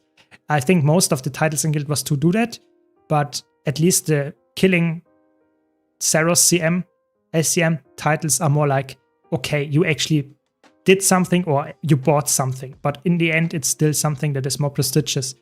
But prestige in Guild Wars 2 is sadly not really a thing anyway. Yeah. Just get a starter kit from Blizzard's Vault. Yeah, it's a good point. It's really easy to get gold and get the legendary, either sell it or hold it for yourself. Yeah, really good thing to do. I bought 6 equipment and build templates because they were on sale. Yeah, I mean, it's a good investment, I think. I really liked it. I have on most of my characters, I have, I think, 3 to 9 build templates, depending on the character, and I have 1 to 9 equipment templates. So it's a good thing. I like it. And the return achievements also give you lots of materials for crafting Aurora. Yeah, I think the return achievements are actually really, really good. What they actually give you, provide you with stuff that you need for other legendaries as well. It's a good thing, for sure. Yeah, and you can, of course, use them for Skyscale as well. It's just very, everything is intertwined at some point. Yeah. You can get free build thingies in the vault or just buy the equipment ones. Yeah, it's true. You can actually get them from the Wizard's Vault, but of course, if you have a lot of characters like I do, sometimes it's more worthwhile to actually get them as well. I have always a stock of them lying in my bank, just in case I need them. So I have 24 back slots and 13 equipment templates and 5 build storage expansions and build templates, 7. Just if I need them, so I can equip that on my character. But of course, that's not something I would recommend, but it's something that helps me just having something for this always prepared. Yeah. This is my first time seeing you on Twitch, but I've already been watching some of your YouTube videos. I appreciate when you change the title of your intent video, like unlike this one YouTuber will have easy on all his videos. Yeah, I feel like it was a very good criticism that someone made in the comments, that it is not as easy as other easy builds. So that's what I really wanted to mention that. Thanks, Filthy. to mention that it's still a simplified Untamed build, but it's harder to play than other low intensity builds. So if you have feedback like that, please always let me know in the comments. I'm not above changing my titles or changing my builds or even unlisting them when it's not accurate because I did a major mistakes. I really want to have feedback. If there's something that you think is not good in my videos, in my streams, let me know, because I'm always happy to improve. And I really want to get it across to you. Yeah, of course you can do that in win trading and get those titles. So it's not prestigious. Guild Wars 2 doesn't sadly have any prestigious things in the game because everything can be bought or manipulated. So it's sadly not really, I would not say anything in the game is really highly prestigious. But at least if you get the stuff that is somewhat difficult to get yourself, I feel like this is a good goal. You know, I like to grind my stuff on my own. I like to get the achievements for the raids and stuff if I wanted to. On my own. I don't want to buy them. You know, that's my mindset, but if people want to do that, I guess they can. That's how it works in Guild Wars 2. And apparently United doesn't ban people that do this. Some, you know, if you buy a monthly AT, you will get banned, but other than that, you can actually do that apparently. That's not what they ban you for. I wouldn't advocate that, but I mean, people do it, I guess.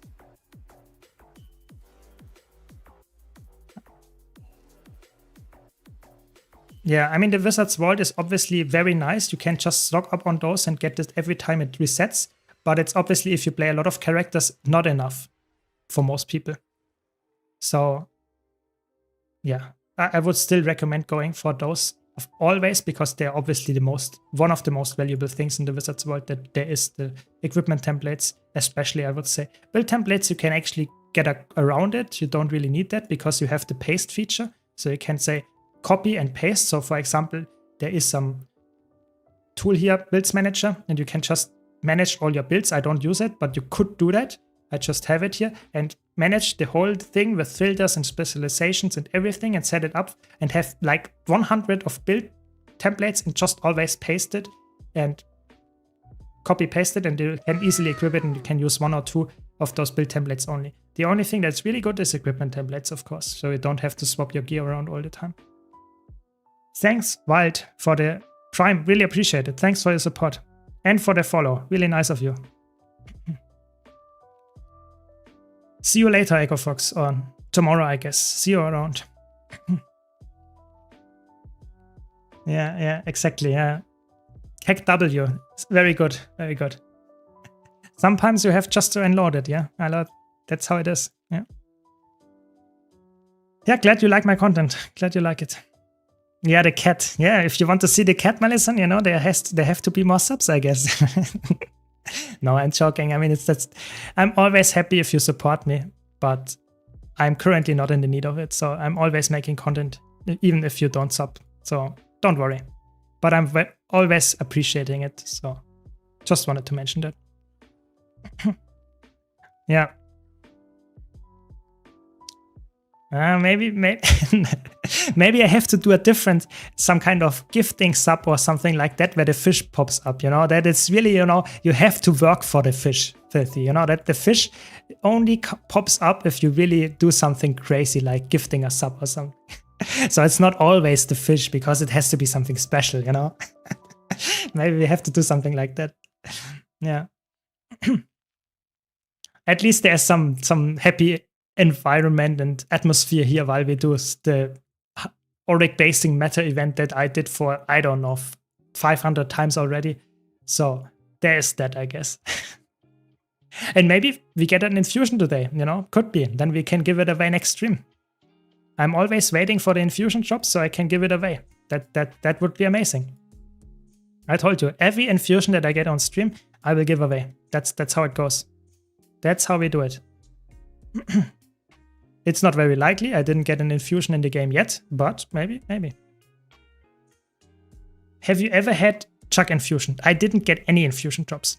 That's just a fact. I never get any open world infusion drops. It's or instants for that matter. It's just I never got the infusions, and the highest valued item that I got, I'm not joking, I'm really not joking, was the, where is it?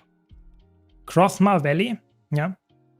Visage of the Khan-Ur, but I got it like 3 to 6 months after the map released of Krothmar Valley. Yeah. And the Krothmar Valley was hard farmed for a year or something by people every single day for the Khan-Ur infusion. Yeah. The Khan-Ur infusion, before there was some really big trading problem, that actually was like 10k gold, 20k gold. So people farmed for that. And the visage of the Khan-Ur, when I dropped it, was like 500 gold. So it was a good drop, but it was not even close. If I would just have kept it to now, I got 2k gold. No, I sold it. And now I, so to say, when Khan-Ur was nerfed, or so to say, people got it to a lower price because it's actually ugly, it's now dropped and no one does it anymore. And the visage actually got up. So it's really a sad story. But yeah, that's how it is. That's how it is. I don't care. I play the game for fun. I don't play it for just random gold drops. Yeah, I guess better than nothing, you know. Always happy about the drops, Malison, that you get. Don't complain. I'm always happy with what I got, even if it's not that much. You know, it's just how I play the game. You think the hammer is still viable for Catalyst? I'm not so much of a fan of the double dagger. Yeah, hammer is, I would say, in PvP, World vs. World, a really good pick. In PvE, I think hammer Catalyst is like, after the next balance patch, it's actually very good, especially in solo play, but also in group play. But right now, I would say it's only good in solo play. It's not really a weapon for group play. That's the sad truth. But when you wait to the next balance patch, you actually get a big buff and it actually works out well for you. Yes. In PvP, it's very good side noder. It might not be as, maybe it's a little bit worse than Dagger, but in ranked, it's really good. So really, really good build. Yeah. How would you suggest an old veteran player that has legendaries but wants the Chaos Spear? I mean, the Chaos Spear. How expensive is the Chaos Spear?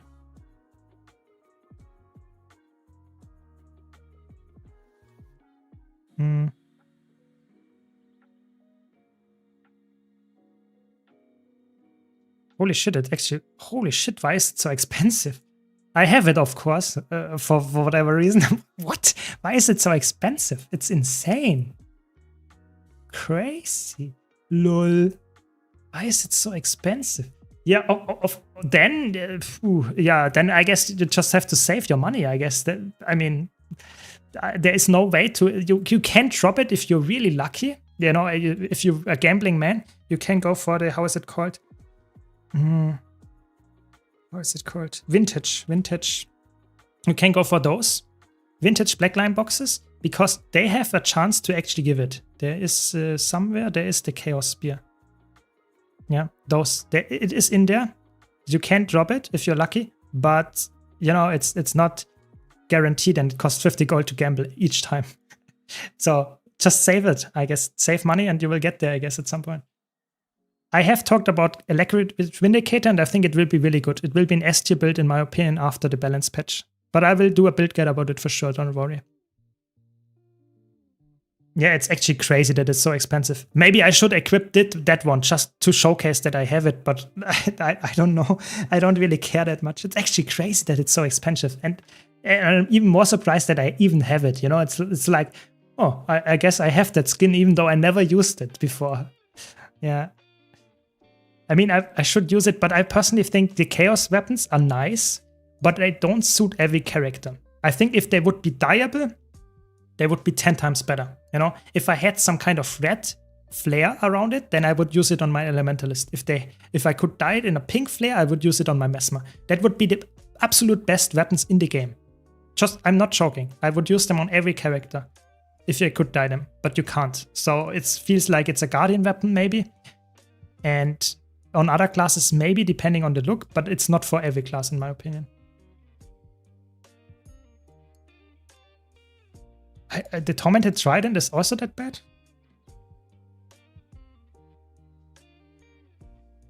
I also have that one. I guess, I don't even know. Is it that good? I mean, it's okay, but it's an underwater weapon, so who cares? But I guess, yeah. Yeah, I think it's actually crazy that those are so expensive. You know, they never come back on the rotation, so they just go up in price because people buy them, and then you have some people that have them, and they are just very few, and the selling people is just very low, and they are the only people that can influence the market. That's the thing. So I guess that's how it goes. Yeah, they were diable in Guild Wars 1. That's why I mentioned it, because I feel like that would be an amazing feature to add in Guild Wars 2. Maybe that comes with the next expansion. Would be amazing. I think it's not coming. They would already have done it. Just got random ascended ring drop from World vs. World, but have bad stats. Any way to change them? No. You can't change gear in trinkets. So trinkets, you have to buy the correct ones. The only thing that you can change are very specific ones that you get from Bloodstone Fen. Here, in Bloodstone Fen, there is an item to switch those of Bloodstone Fen, but all the other ones, you can only select once when you get them, or if they're already pre-selected, you can only use those. It's impossible. So you have to get them the correct stats. That's sadly the case. Only armor and weapons can be swapped. I bet you also have the full Dark Matter set? Yeah, I have every set. I have all the sets. I have all the Black Lion sets. That's just, I have all this stuff here. That was my goal after getting full legendary.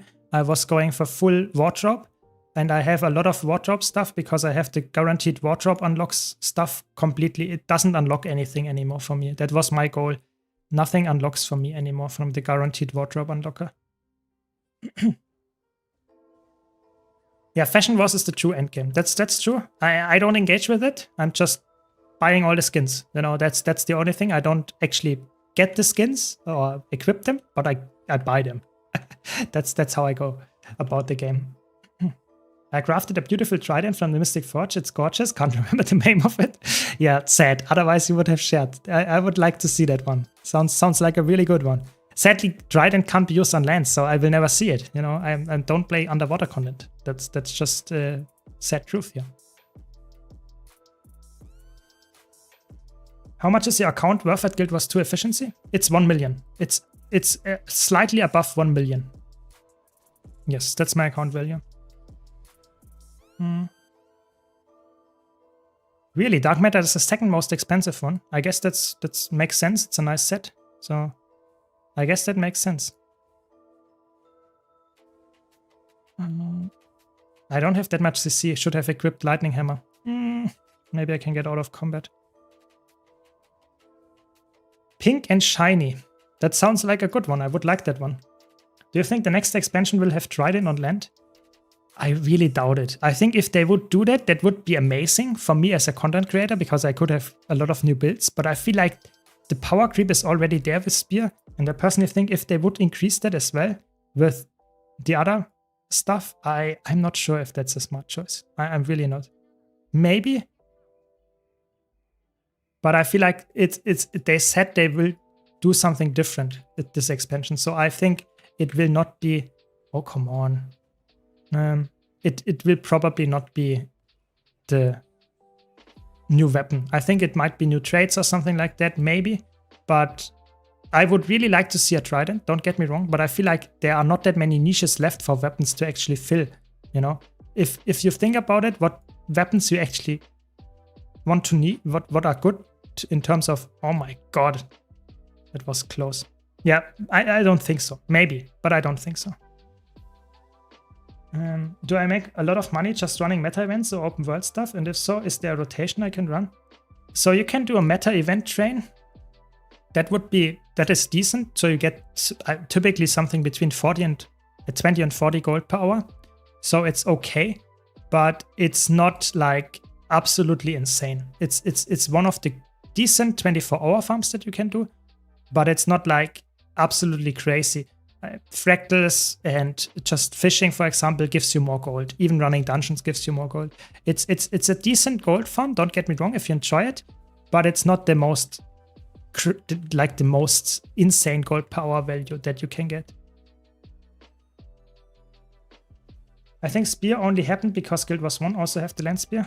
Yeah, I think it's actually... I don't see Trident happening. Maybe I'm wrong there, but I feel like it's not very likely. That's maybe not the best build here actually to play on this. But okay. Staff 2.0. Yeah, it feels like a staff. I mean, Spear feels to some extent also like a staff for some classes. But I feel like Trident would be a definite, it would be like a copy of a staff, you know, it would be a different setting to a staff. That's just about it. I don't know. I'm not really I would like it, don't get me wrong, but I feel like it's not happening. I feel like they're going for something different this time. Maybe Tengu as a playable race, maybe. But I feel like that might be a hot take, but I don't think races are the thing that actually gives us more longevity in the game. I think that would bring in a short run more players in the game, but in the long run it would not really help the game.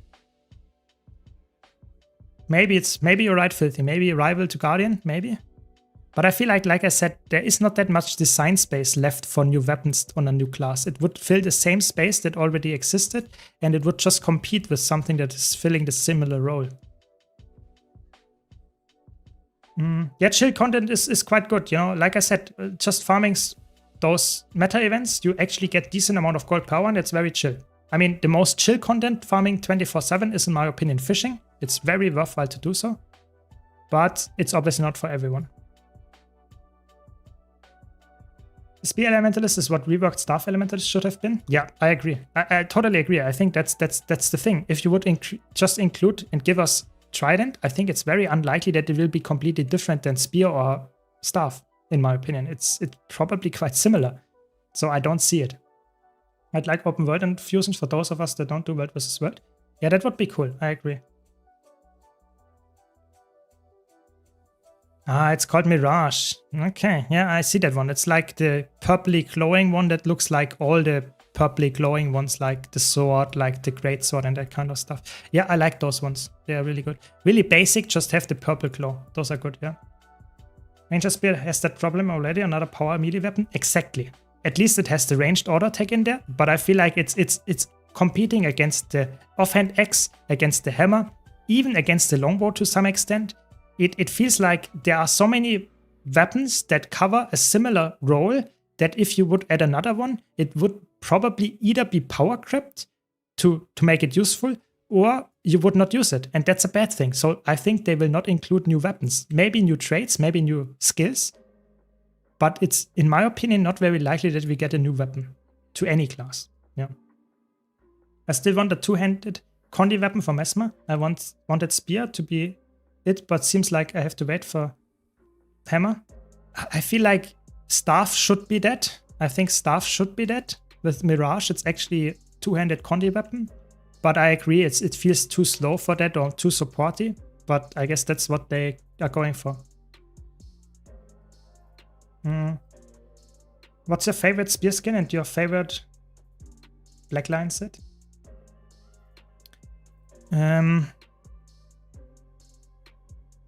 I personally really like the Shimmering Aurora skins. I think those are really nice. I think those are one of the best ones I can show you. No, maybe here. I really like those. I think those are really good. I really like those. They are just very... They are a bit flashy, but I think they are really cool. I like them, the skins. And what's your favorite Spear skin? Oh, that's a tough one.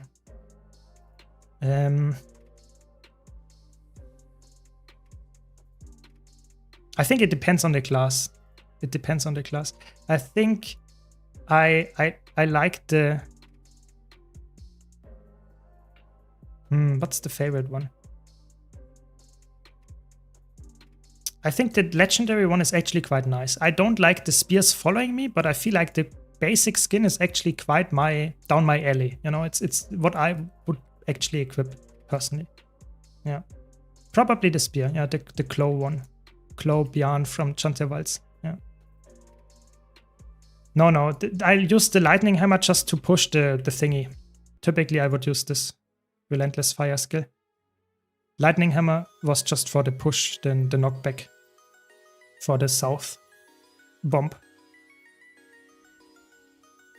Yeah, the mad scientist one can also fit Asura well. I agree. The first skin I ever bought was the Shimmering Aura one. Yeah, I think that's a very popular set. I think a lot of people would agree that it's a nice one. Revenant needs a long-range power weapon to go with hammer or a CC weapon like Ranger Maces. I agree, Revenant has some spaces and maybe Elementalist has some spaces in terms of weapons because they don't have that many, or Engineer for example. But all the other classes, I feel like they maybe Warrior because it doesn't have a one-handed support weapon, but I feel like most of the classes just don't have the space for it. You know, there is nothing really that is like, this is missing, you know? That's just what I don't really like about new weapons. I think that's why it's not happening in my opinion. I also have the issue that weapons that I like thematically are useless for the playstyle. Yeah, obviously that's not a good thing then. I can see that why that's not a good, why you wouldn't like that, and it's obviously not, you can't change that, but I guess you just have to find a class that fits you and your playstyle while using the weapon that you enjoy in a meta build. Maybe you can do that. But I personally think it's you should play what is fun to you while being somewhat useful in the build. So for example, if you can play an Untamed with hammer and spear or an offhand X, then if you enjoy the X more than the spear, go for the X. That's how I would do it, even if the DPS is 500 DPS lower or something. So that's my take on the meta. But of course, it's you might be different and want to have the most optimal setup and always, then of course go for that one.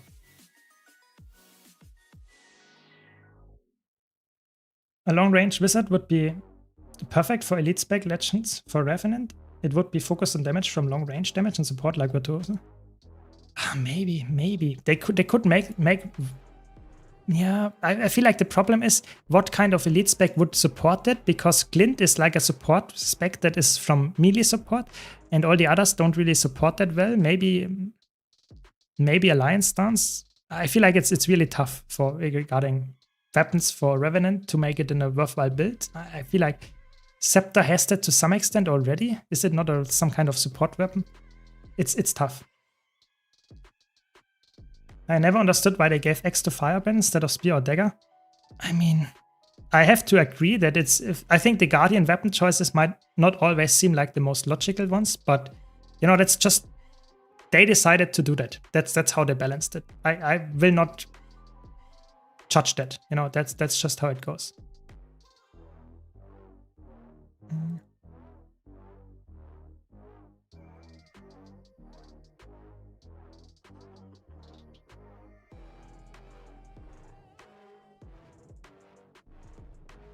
They have to add long-ranged weapons to Revenant as well. We're still missing an offhand ranged weapon too. Yeah, I think Revenant has a lot of design space left, but I feel like the problem is that Revenant encounters is that all the other classes, maybe with the exception of Warrior, Elementalist, and Engineer, as I mentioned before, those four maybe have spot for a weapon, maybe.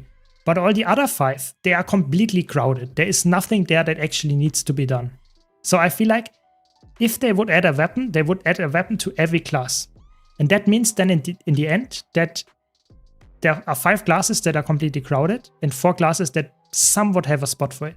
So in my opinion, it's rather unlikely that they will actually give us a new weapon because of that. Just because that will be wasted in half of the elite specs or totally overpowered, which is both not a good thing. Can all classes do 40k plus DPS? I think every class can do that, yes. I think there is no class that doesn't have a build like that. Yeah, I'm pretty sure. Every class can be a healer, every class can be a 40k DPS, every class can be a quick or alacrity DPS. Yes, that's correct. Maybe they put out Revenant with some kind of, that would be insane, longbow. I think Revenant, if it would get a long-ranged or somewhat long-ranged weapon, I feel like Trident would be a cool one for that. I feel like that's quite fitting. What else could there be? I don't know. What else could we do for Revenant? They already have shortbow, so longbow would not be that far off. Maybe longbow, even though Filthy doesn't like it. What else could they put in there?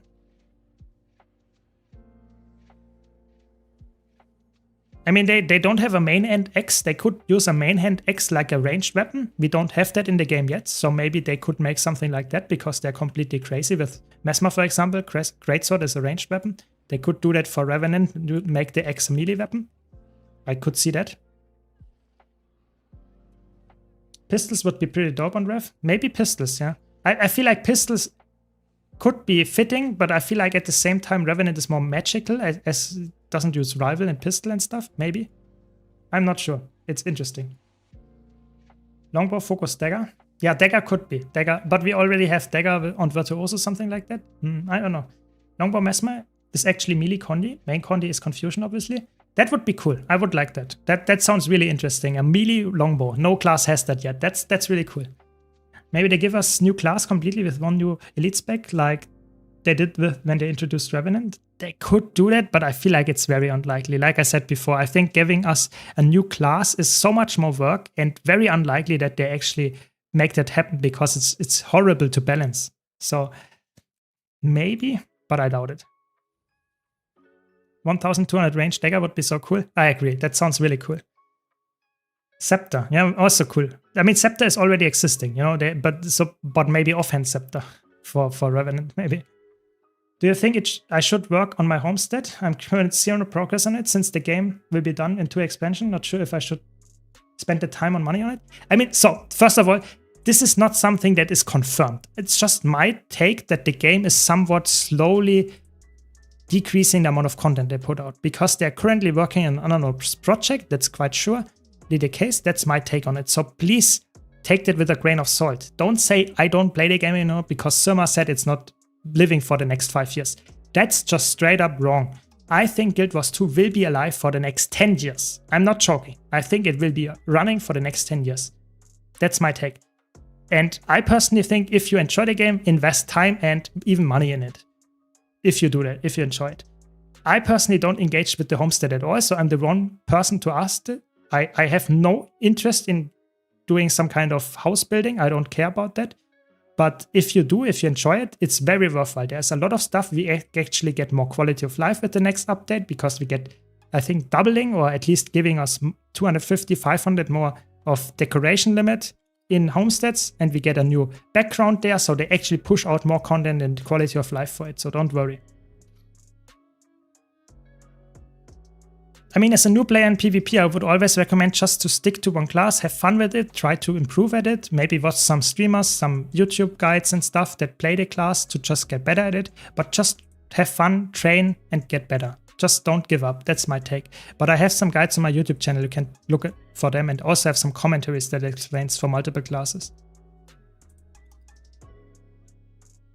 All good power builds for Vindicator use Berserker stuff? I mean, only in competitive modes. I would typically, for PvE, it's like Great Sword, or something like that. You use only stuff for either support or for CC. Yeah. Every time I set up a spot with all these modules, they update the game to a new expansion and I never go back to that place, so it's a waste of time and gold. Yeah, I can feel that. I can feel that. Fasten the frames on Renegades, down skills, and increase damage. I mean, in PvP, I think the Renegade is already quite obnoxious. I don't know if that's a good thing to actually make the stance skills even faster. That sounds horrible. I don't know. Vindicator with staff is like Iron Man with a wooden stick. Yeah, I feel like Vindicator is not really suited for staff playstyle. Maybe the support one, probably the support one, but all the other ones are not really. Oh my god, where is the hitbox here? What? So don't use it here, I guess.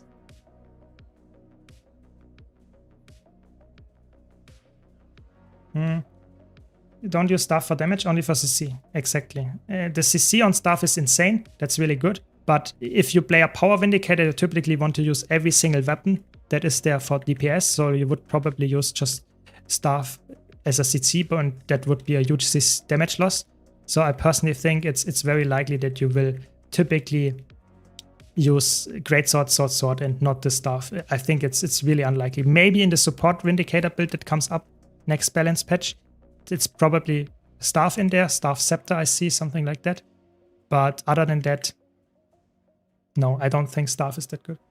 Let me ask, is the current time for new players focused on the game experience? So I would say for a new player, the game is amazing. It's one of the best times to enter the game because a lot of people actually join the game. It's amazing how much content you get, and you have thousands of hours of gameplay ahead of you. So it's really, really good, but it is not for a tryhard scenario. So if you really go for a tryhard player that wants to get really crazy raiding content and really active raiding and stuff, it's more a casual game. So that means that if you want to have like Final Fantasy, those ultimates and mythic blast pushing and WoW and that kind of stuff, that's not in Guild Wars 2. But if you enjoy having content for years that is somewhat fun to play, decently challenging maybe, but not crazy hard, then Guild Wars 2 is for you. Guild Wars 2 has amazing long-term goals and is really fun to play in my opinion as well.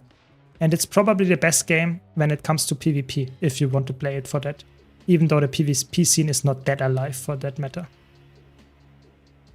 Just discovered Guardians underwater training skills. They are pretty. Yeah, they are really cool. I think they have one of the best underwater weapon designs, but sadly no one uses underwater weapons for the normal content.